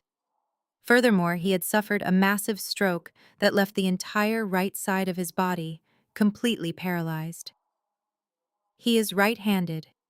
It is physically and medically impossible for him to have held a pen, let alone sign a complex commercial real estate transfer." The boardroom descended into absolute stunned silence. The reality of the situation crashed down on the bankers like a concrete block. They had been mere minutes away from wiring $5 million to a man using a forged signature and stolen collateral. They were inches away from being deeply implicated in a massive federal bank fraud conspiracy. Marcus stood frozen, his mouth hanging slightly open. He looked at the hospital records and then at Chloe, who was staring blankly at the mahogany table, her chest heaving with rapid, shallow breaths. Their entire plan was completely eviscerated in less than 5 minutes. They had walked into the building expecting to walk out as multi-millionaires ready to fund their upscale cafe. Instead, they were now trapped in a glass room with 2 corporate lawyers and 3 very angry investment bankers. "This is a mistake," Marcus whispered, his voice barely audible. "My mother handled the paperwork. She told us everything was clear. She said she had the lawyer take care of it." "Your mother committed federal forgery," I said, speaking for the first time since sitting down. I looked directly into Marcus' eyes, watching the arrogance completely drain out of his soul. "And you brought that forged document into an insured financial institution to secure a commercial loan under false pretenses. That is wire fraud, Marcus." The lead banker pushed his chair back from the table, standing up quickly. He reached forward and grabbed the forged contract loan documents. The lead banker pulled the thick paper toward his chest, holding it as if contaminated. "You need to understand the gravity of what you brought into my firm, Mr. Brooks," the banker said, trembling with fear. "You provided a legitimately notarized signature. If we wired that $5 million based on these fabricated documents, our entire equity group would be subjected to a federal investigation for bank fraud." "Wait, please," Marcus pleaded, his voice cracking. "My mother handled all the legal paperwork. I did not forge anything myself. I just signed where she told me. We can fix this. We can restructure the loan application under my mother's name since she is the executor. We still have a viable business plan." I laughed out loud. "You really do not get it, do you, Marcus?" I said, shaking my head in disbelief. "There is no restructuring. Your mother does not own the building. She is not the executor because that will is invalid. But if you want to throw Vivian under the bus, I have something that will definitely help you explain that to the federal authorities. I reached into my tailored jacket and pulled out my personal cell phone. I tapped the screen, opening my secured audio files. I turned the volume up and set the device flat on the mahogany table. "Gentlemen," I said calmly, "I think you should hear exactly how the Brooks family intended to fund the initial deposits for your cafe project." I pressed play. Vivian's shrill, frantic voice instantly filled the glass-walled boardroom. "Maya, you little ungrateful thief!" Her recorded voice screamed, echoing off the glass panels. "I do not know what kind of illegal computer hacking trick you pulled to freeze my accounts, but you are going to reverse it right now." Marcus physically recoiled in his chair. His eyes went wide with undeniable terror as the reality of the situation crashed down upon him. Chloe covered her mouth with both hands, letting out a muffled gasp. They recognized the manic tone immediately. The recording continued to play Vivian's voice, escalating into a vicious, hateful snarl. "You think those private nurses and specialty treatments pay for themselves? We had to find the money somewhere, Maya. Do you think I wanted to dip into his federal Medicare funds? Do you think Marcus and I wanted to quietly reallocate those government medical payouts to cover our personal expenses and float the deposit on the cafe project? We did what we had to do." I pressed pause, stopping the playback right after her damning confession. The silence that followed was absolute. The three investment bankers stared at my phone as if it were a grenade. The lead loan officer face had gone completely pale. All color drained from his cheeks, leaving him looking physically sick. "Did your mother just admit on a recorded line to embezzling federal Medicare funds?" The lead banker asked, his voice barely above a whisper. "Did she just confess to reallocating government assistance to pay for a real estate deposit at my firm?" "Yes, she did," I replied smoothly, picking up my phone and slipping it back into my pocket. "She admitted to forging the medical power of attorney documents to facilitate those transfers. She committed elder financial abuse, wire fraud, and the misappropriation of federal government funds. And she explicitly implicated her son Marcus as a willing co-conspirator in the scheme." The lead banker did not hesitate.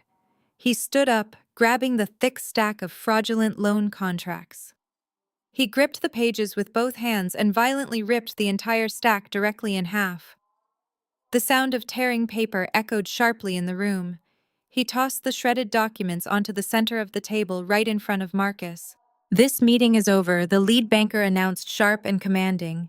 "Apex Capital officially, completely, and irrevocably withdraws any and all financing offers extended to Marcus and Chloe Brooks. We are terminating our relationship with you immediately."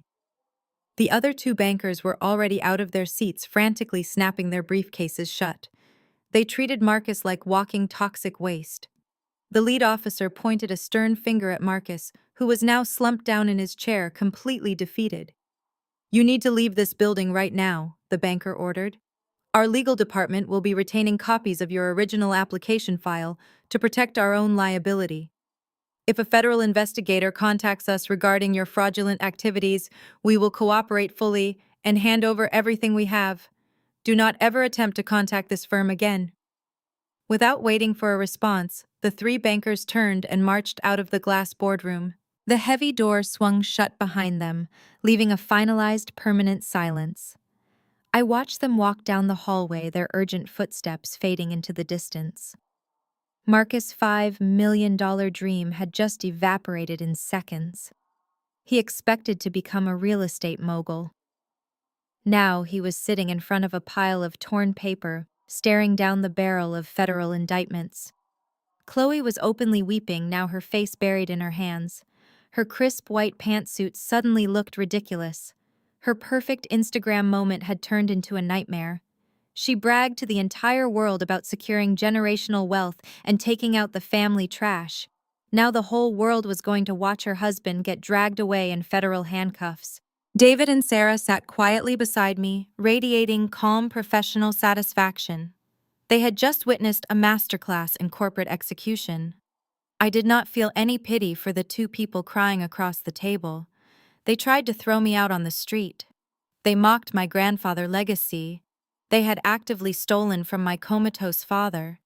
This was simply the universe correcting a massive imbalance. But I was not quite finished. I knew Marcus. I knew his immense ego and his deeply ingrained sense of entitlement. He would never accept total defeat without trying to find a loophole. He would never accept total defeat without trying to find a loophole. The heavy door clicked shut behind the bankers, and Marcus suddenly sat up straight. The shock that paralyzed him began to recede, replaced by his familiar, arrogant smirk. He wiped his forehead, smoothing his hair back, and let out a short, bitter laugh. He looked across the table at David and Sarah, completely ignoring me.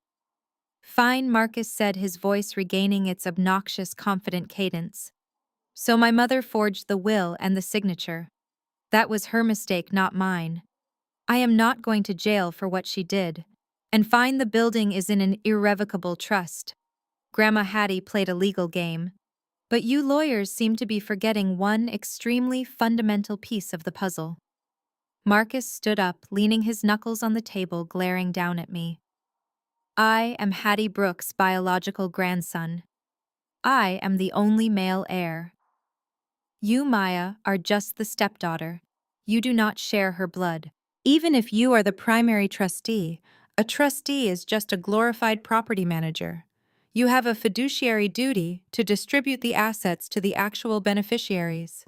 Under state law, as the direct biological descendant, I am automatically entitled to 50% of everything inside that trust." Chloe's head snapped up, her face illuminated by a renewed spark of greedy hope. She wiped her eyes and sat up straight, smoothing her white pantsuit. "Wait, is that true?" she asked, looking eagerly at Marcus. "Are we still entitled to half the estate?" "Of course we are," Marcus declared, puffing out his chest. "Trust or no trust, I am the golden child. Grandma Hattie loved me. There is no way she legally disinherited her only biological grandson. Maya might hold the keys, but she has to split the kingdom right down the middle. That is $7.5 million. We do not even need the bank loan anymore. We can force her to liquidate the assets and take our cash directly." Chloe let out a breathless laugh, shifting back to the toxic, entitled woman who tried to evict me yesterday. "Oh my God, Maya, you really thought you had us," Chloe sneered. "You sat there acting like some powerful boss, but you are literally just the hired help managing our money. You should have just let us take the building. Now we are taking you to probate court. We will audit every single penny you touch and make your life an absolute living hell until you cut us our check." Marcus nodded, pointing a threatening finger at David. "Tell your client to initiate the asset transfer today," Marcus commanded. "I want my 50% dispersed into my accounts by the weekend. If she refuses, I will hire my own legal team. We will tie this trust up in litigation for the next decade. We will freeze every single property. You will not sell a single brick without my permission. I will drain the estate, paying lawyers until nothing is left. Surrender my half right now and walk away before things get ugly." I sat perfectly still, listening to his desperate pivot. It was fascinating to watch his mind work. He had just been spared a federal bank fraud indictment by mere minutes, and instead of expressing gratitude, his immediate reaction was demanding $7.5 million. His greed was a bottomless pit. He genuinely believed his biological status granted him absolute immunity from consequences. He thought the rules did not apply to him. David Vance leaned back, crossing his arms. He looked at Marcus with professional curiosity and profound disgust. "Mr. Brooks," David said slowly, "you seem to have a very creative understanding of how an irrevocable trust actually functions. You are operating under the assumption that biological lineage supersedes the explicit written bylaws of a private corporate entity." "I do not care about your corporate jargon," Marcus snapped, waving his hand dismissively. "Blood is blood. My grandmother would never leave me with nothing. I know my rights. I know I am a named beneficiary in that trust. You cannot legally deny me my half." Sarah Jenkins adjusted her glasses, resting her hands on the table. "You are absolutely correct about one thing," Mr. Brooks, Sarah stated calmly.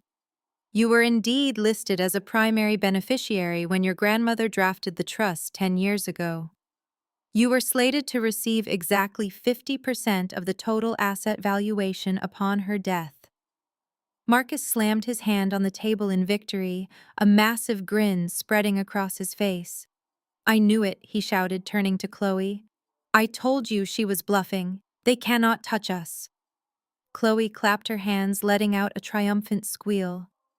She pulled her phone back out, opening her camera app, as if she were going to resume her live stream right there in the boardroom. "You really tried to play us." Chloe laughed, pointing the phone lens at me. "But you just humiliated yourself. We are walking out of here millionaires, and you are still just the bitter, jealous stepsister." I did not break eye contact with Marcus. I let him enjoy his victory lap. I let him soak in the absolute certainty that he had won. I wanted him to feel the highest possible peak of relief and euphoria, because the fall was going to be exponentially more devastating. He was right about being a named beneficiary, but he was completely wrong about his grandmother intentions. Grandma Hattie had anticipated this exact pivot.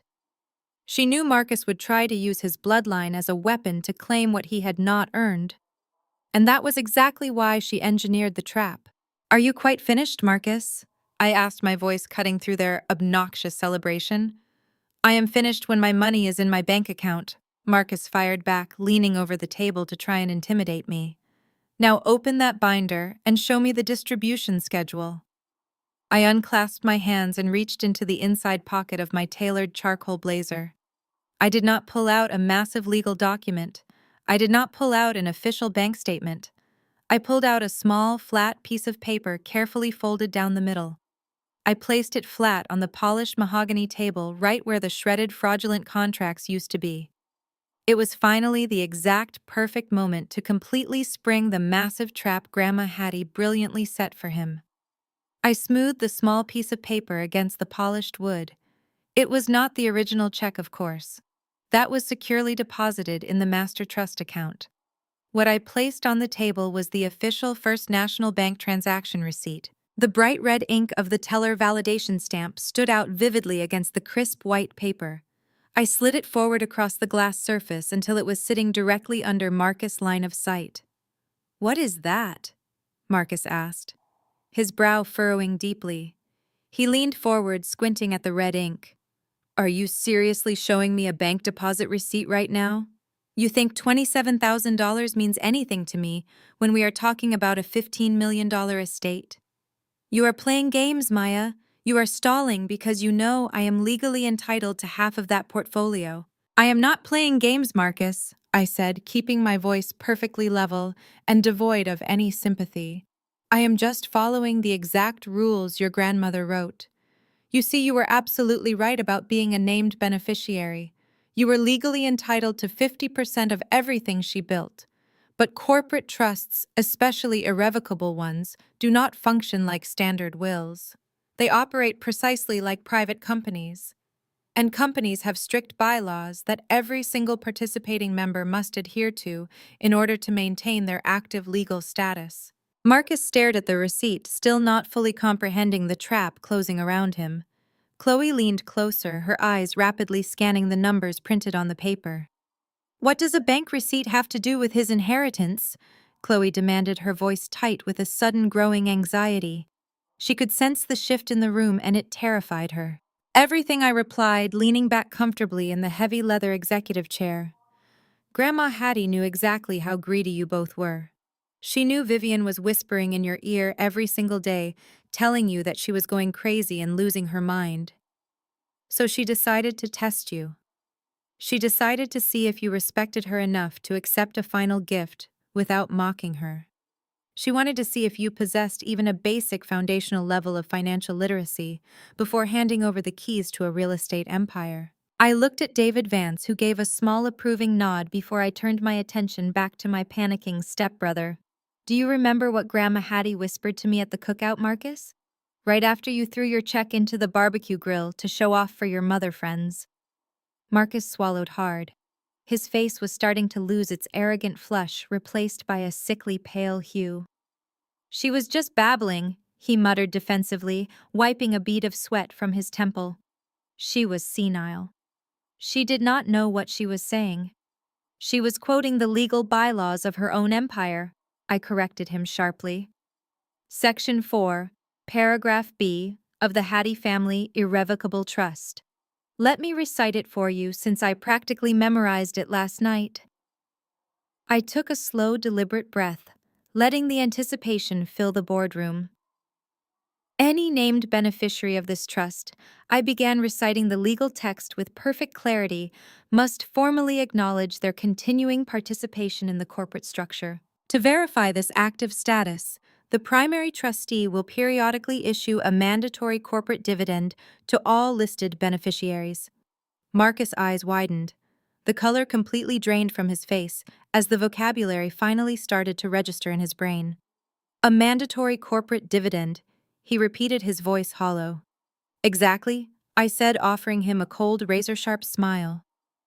Those checks Grandma Hattie handed out at the cookout were not birthday gifts, Marcus. They were not random acts of charity.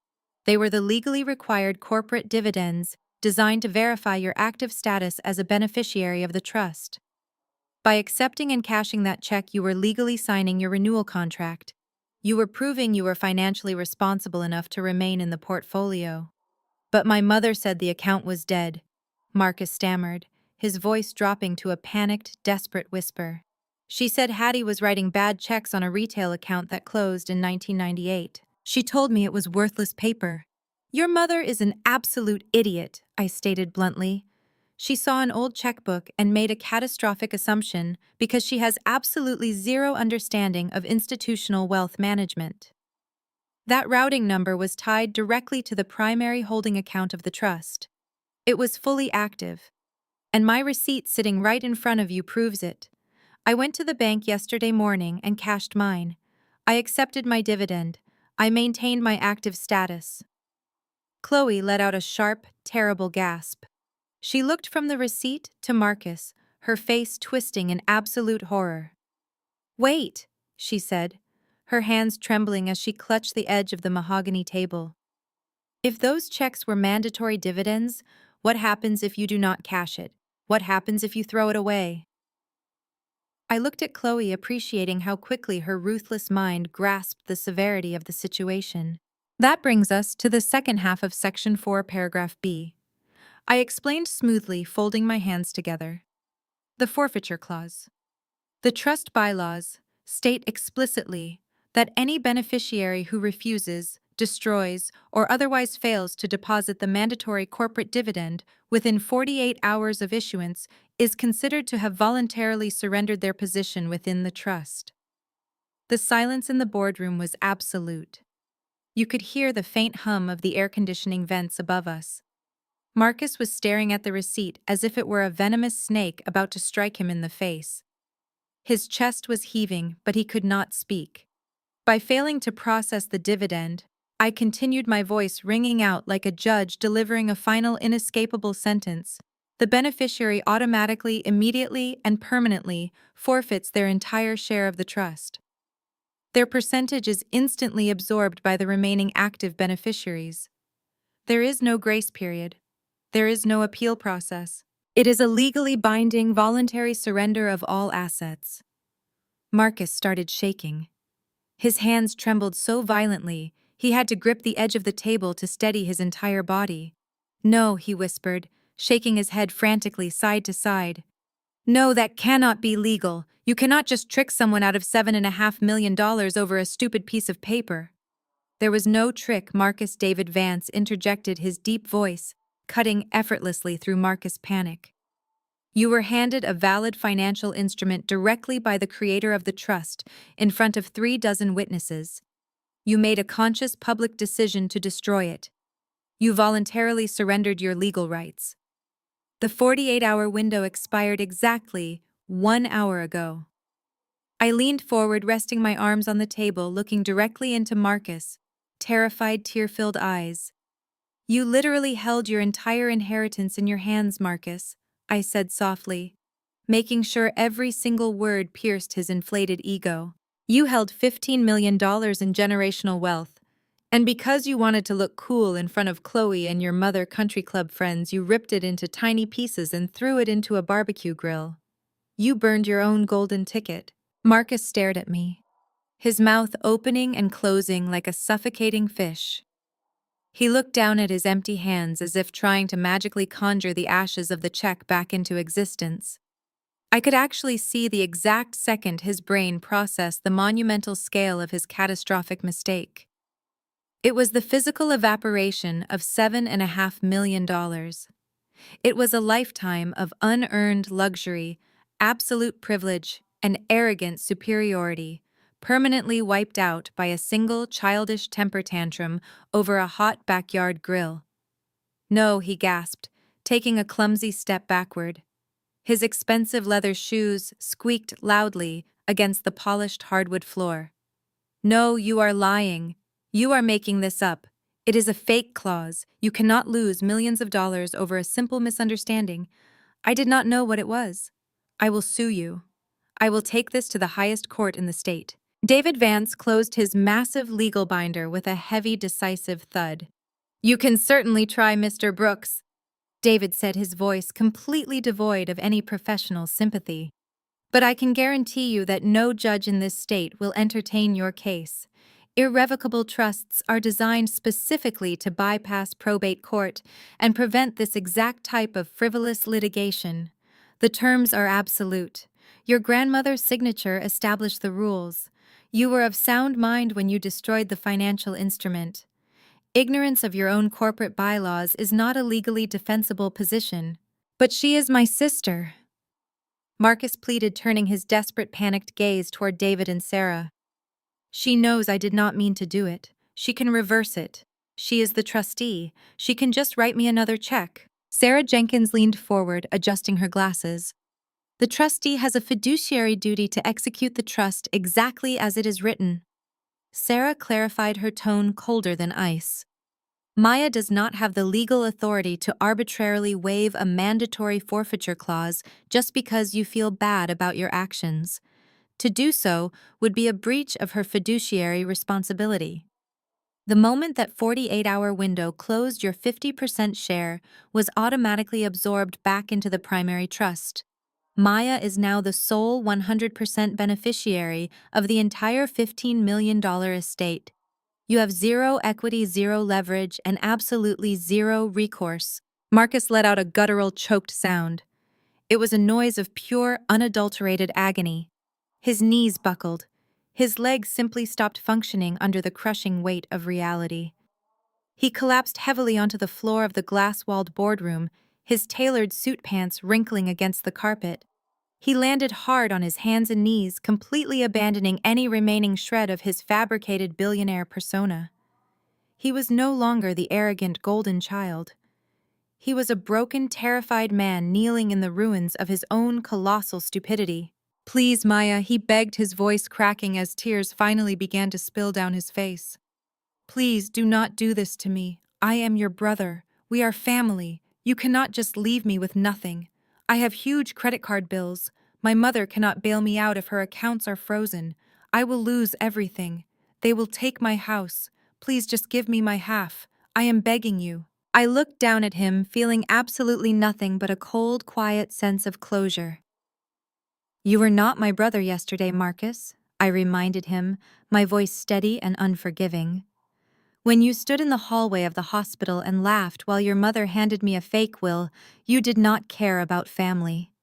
When you brought armed police officers to my apartment to illegally evict me onto the street, you did not care about my well-being. You told me you were going to throw my belongings into a dumpster. You called me a broke outsider. You built your entire identity on making me feel small and worthless.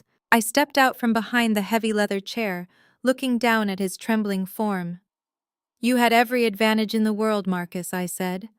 You had my father money, you had Vivian protection, and you had Grandma Hattie attempting to give you one final lesson in responsibility. But your arrogance blinded you to all of it. You thought you were untouchable. You thought you could just forge signatures, steal government funds, and burn legal documents without facing a single consequence. You did this to yourself. You lit the match. I am just letting you burn to the ground. Chloe had been standing frozen against the edge of the mahogany table, her knuckles white as she gripped the polished wood. She looked down at her husband kneeling and weeping on the floor. The disgust on her face was absolute and terrifying. She did not offer him a comforting hand. She looked at him as if he were a disgusting insect that had just crawled out of a sewer. "You stupid, pathetic idiot, Chloe," hissed her voice, vibrating with a venomous rage that made Marcus flinch. "You threw it away. You literally threw $15 million into a fire to impress your mother. You told me we were going to be rich. You told me we were going to be the elite. You lied to me." "Chloe, baby, please," Marcus sobbed, reaching a trembling hand up toward her. "We can figure this out. We can find a way."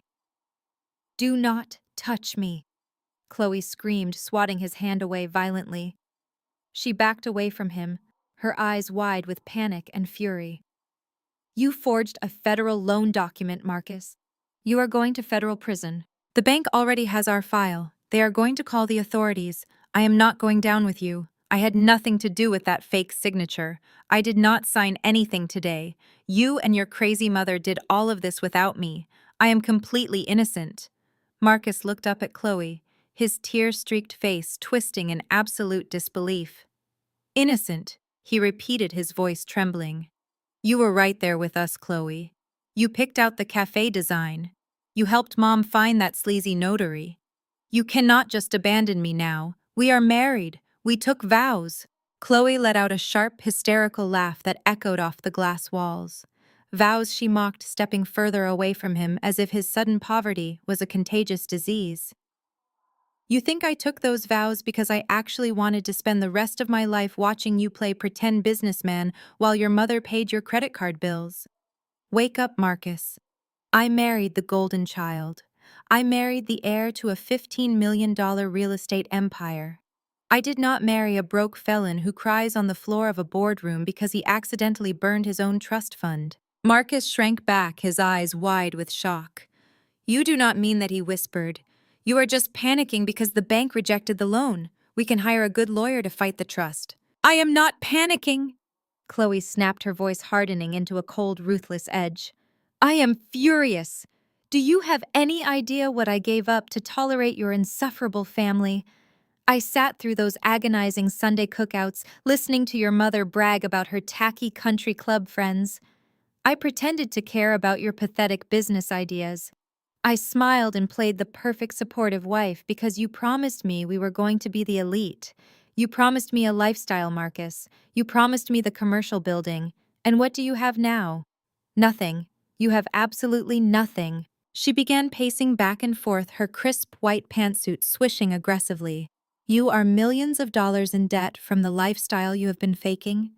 She continued, her words hitting him like physical blows. "The bank is going to call the federal authorities.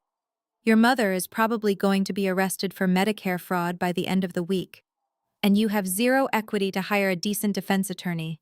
You are a sinking ship, Marcus, and I am not drowning with you." Marcus reached out, trying to grab the hem of her pants, but she kicked his hand away with the pointed toe of her designer heel. "Do not touch me," she shrieked. "You are a liability. I have my own reputation to protect. My family has a standing in this city, and I will not let you drag my name through the mud because you and your mother decided to commit federal wire fraud. I am going to the authorities myself. I am going to tell them I had no idea what you were planning. I will testify against you if I have to. I will tell them your mother forged the signature and you knew about it the entire time." Marcus sobbed openly, now burying his face in his hands. "You cannot do this," he wailed. "I did all of this for us. I wanted to give you the life you deserved. We were supposed to build a legacy together. You said you loved me." "You did this because you are lazy," Chloe fired back, lacking even a single ounce of empathy.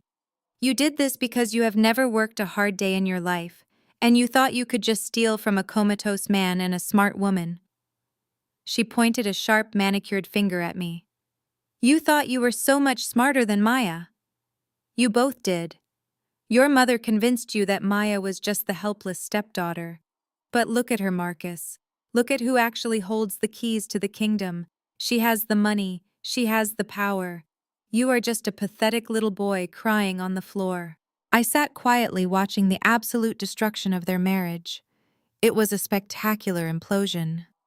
Chloe was shedding her fake persona with terrifying speed, revealing the completely hollow, opportunistic core beneath her perfectly styled exterior. She never loved him. She only loved the proximity to power and wealth that his last name temporarily provided. The moment that wealth vanished, so did her loyalty. It evaporated faster than the $5 million bank loan. And now she was determined to destroy whatever was left of his fragile ego before she made her final exit from this disastrous family forever. Chloe stopped pacing. She looked down at her left hand. A massive 3-carat diamond engagement ring glittered under the boardroom lights. It was a ring my father had purchased for Marcus to propose with. It was paid for by the very trust Marcus had just forfeited. Chloe grabbed the diamond, twisting it aggressively off her finger. It left a faint red mark on her pale skin. "We are done, Marcus," she declared, her voice dropping to a harsh, final whisper. "I am calling my divorce attorney the second I get to the lobby. I am filing for an immediate annulment based on extreme financial fraud and criminal deception. You will be hearing from my legal team before the sun goes down." She threw the heavy diamond ring directly at him. It hit Marcus in the chest and bounced onto the polished mahogany table, rolling until it stopped right next to the shredded fraudulent contracts. It was the perfect poetic summation of their entire relationship. Fake, hollow, and completely discarded the moment it lost its financial value. Chloe did not wait for his response.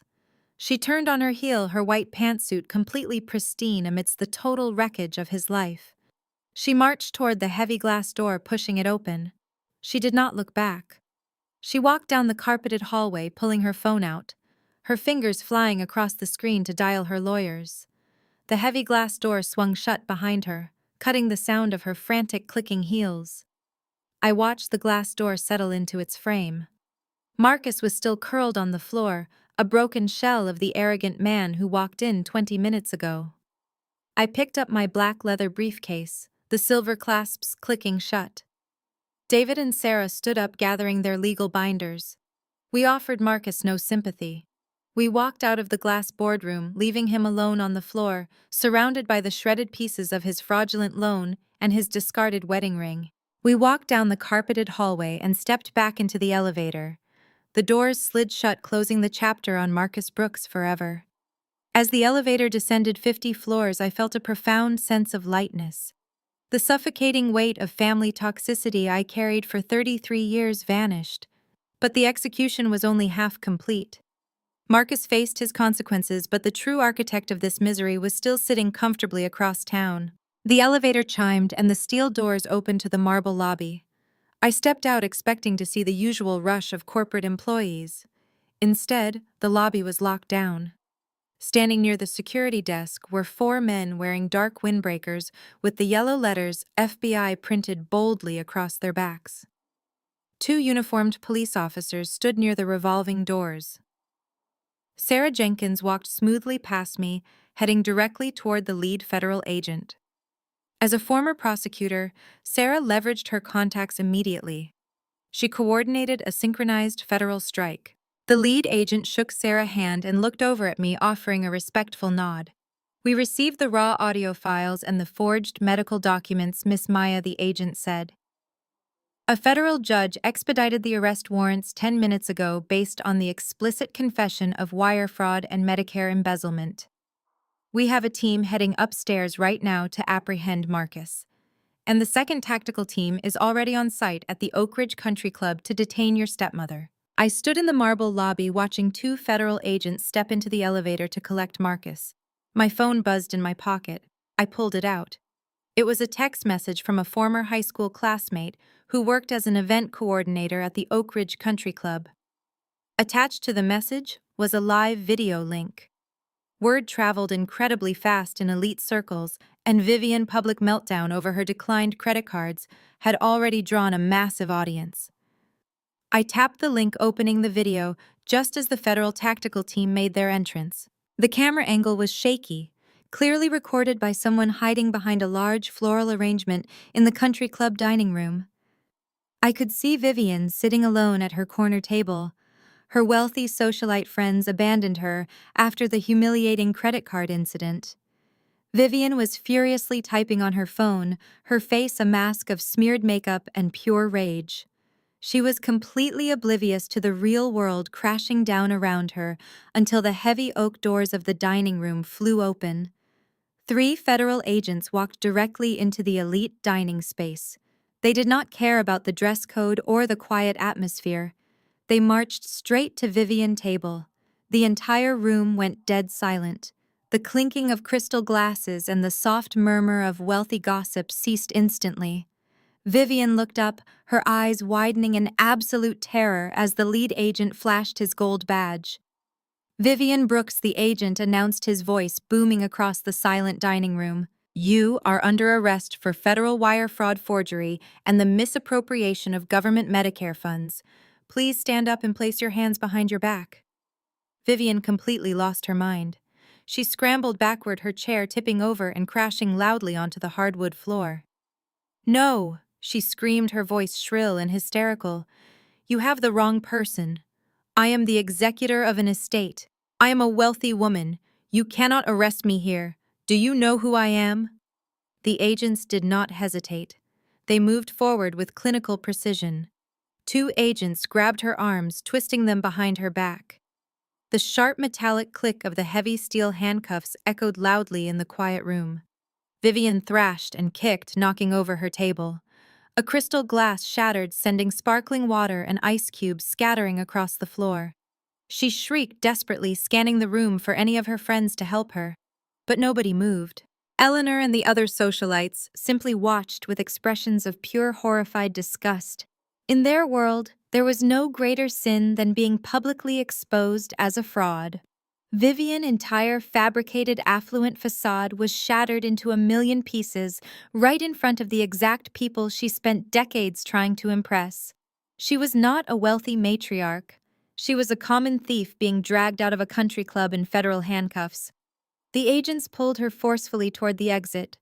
Vivian was sobbing wildly, her designer silk blouse torn, her hair a tangled mess. She screamed my name, blaming me, cursing me, telling everyone I set her up. But her words were just the frantic ravings of a desperate criminal. The camera followed her as she was marched out the front doors and pushed into the back of a waiting federal vehicle.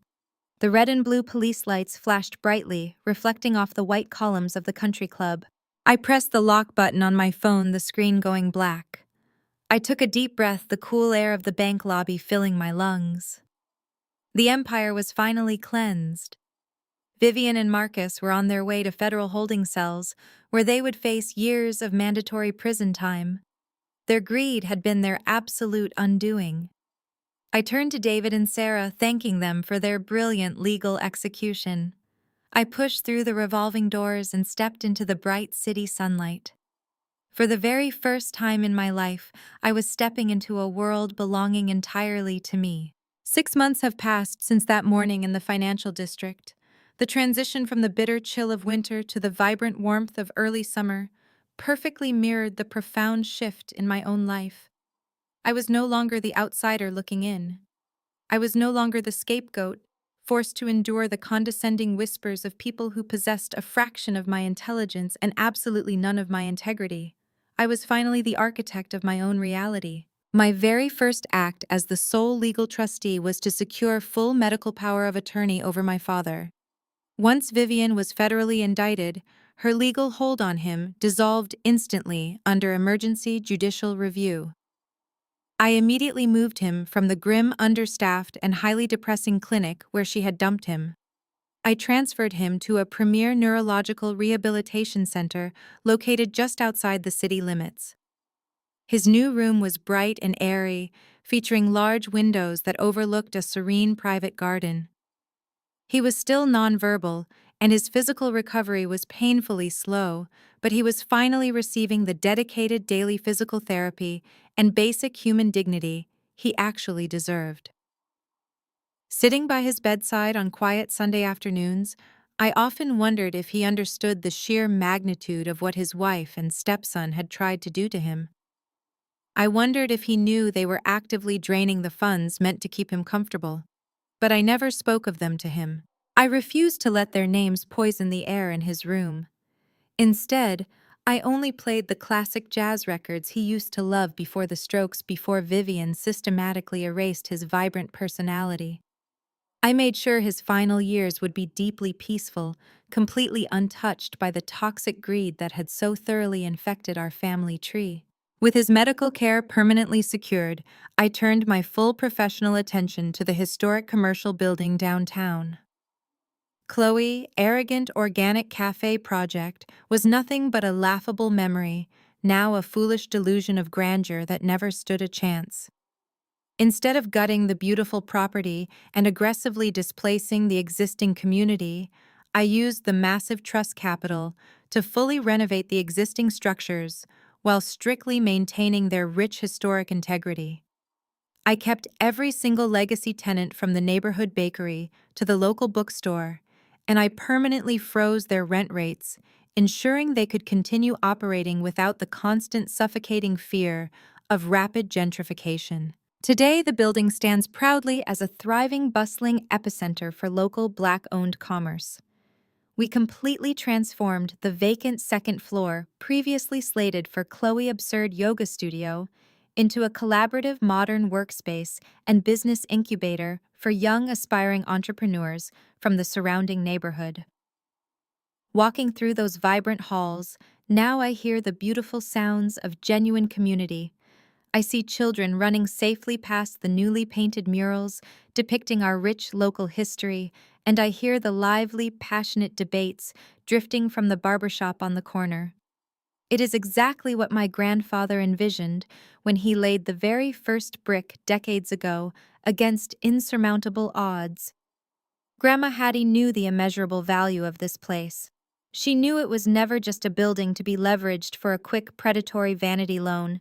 It was a cultural sanctuary, and I made sure its heavy doors would stay open for generations to come, standing as a monument to resilience and honest hard work. As for Vivian and Marcus, the federal justice system proved to be remarkably efficient when presented with undeniable recorded evidence of their crimes.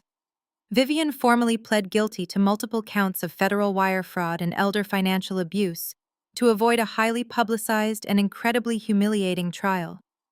She is currently serving a mandatory 7-year sentence in a federal correctional facility. Her pristine country club memberships, her massive diamond rings, and her entire designer wardrobe were ruthlessly auctioned off by the government to pay her heavy federal restitution. Marcus did not fare much better in the aftermath. Chloe's divorce filing was executed with brutal clinical speed, leaving him completely drowning in the massive premium credit card debt they had so recklessly accumulated over the past year. With absolutely no trust fund to arbitrarily bail him out, and a fresh felony fraud conviction permanently attached to his record, he was forced to declare absolute bankruptcy. The smug, untouchable golden child was finally forced to face the harsh, unforgiving reality of the real world, completely stripped of his unearned armor and his stolen financial safety net. Standing in the center of the bustling community hub, watching the beautiful legacy of my ancestors actively thrive, I finally understood the deepest, most important lesson Grandma Hattie had left me. People often use the word family as a heavy weapon. They use it as a thick chain to bind you to their dysfunction, demanding your unwavering loyalty while offering absolutely zero respect in return. They expect you to shrink yourself to make them feel powerful. But biology is simply a random genetic coincidence. True family is built entirely on a solid foundation of mutual respect, unwavering protection, and shared values. You do not owe your peace of mind, your financial stability, or your future to toxic people simply because you happen to share a bloodline. Sometimes the most profound act of radical self-love is simply walking away from the table where you are constantly being starved and choosing to build your own massive feast somewhere else. The $27,000 check was the legal catalyst, but the real inheritance was always my absolute freedom. I successfully reclaimed my name, my power, and my community, and absolutely nobody will ever take that away from me again. Have you ever watched someone arrogant entitlement end up costing them absolutely everything they valued? Have you ever had to draw a hard boundary and completely redefine what family means to you? Let me know your experiences in the comments below. Do not forget to hit the like button and subscribe to the channel for more stories about claiming your worth and standing your ground. Remember, you are the sole author of your own life story, and you alone hold the pen. Thank you so much for listening, and I will see you in the next video. The story of Maya teaches us a profound lesson about the destructive nature of arrogance and the undeniable power of quiet preparation.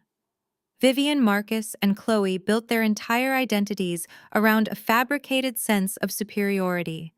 They firmly believed that cruelty and volume equated to actual power.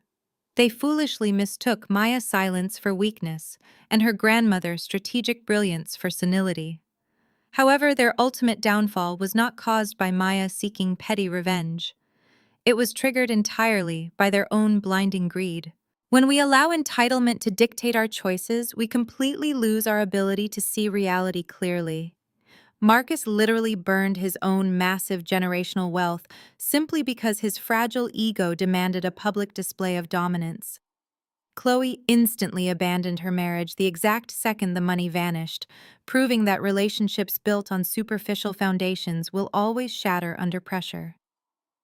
Vivian's desperate hunger for social status drove her to commit federal crimes, completely destroying the affluent life she tried so hard to project.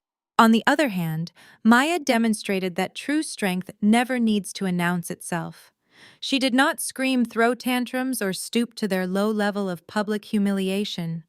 Instead, she armed herself with knowledge, financial literacy, and the supreme discipline to let her enemies make their own fatal mistakes.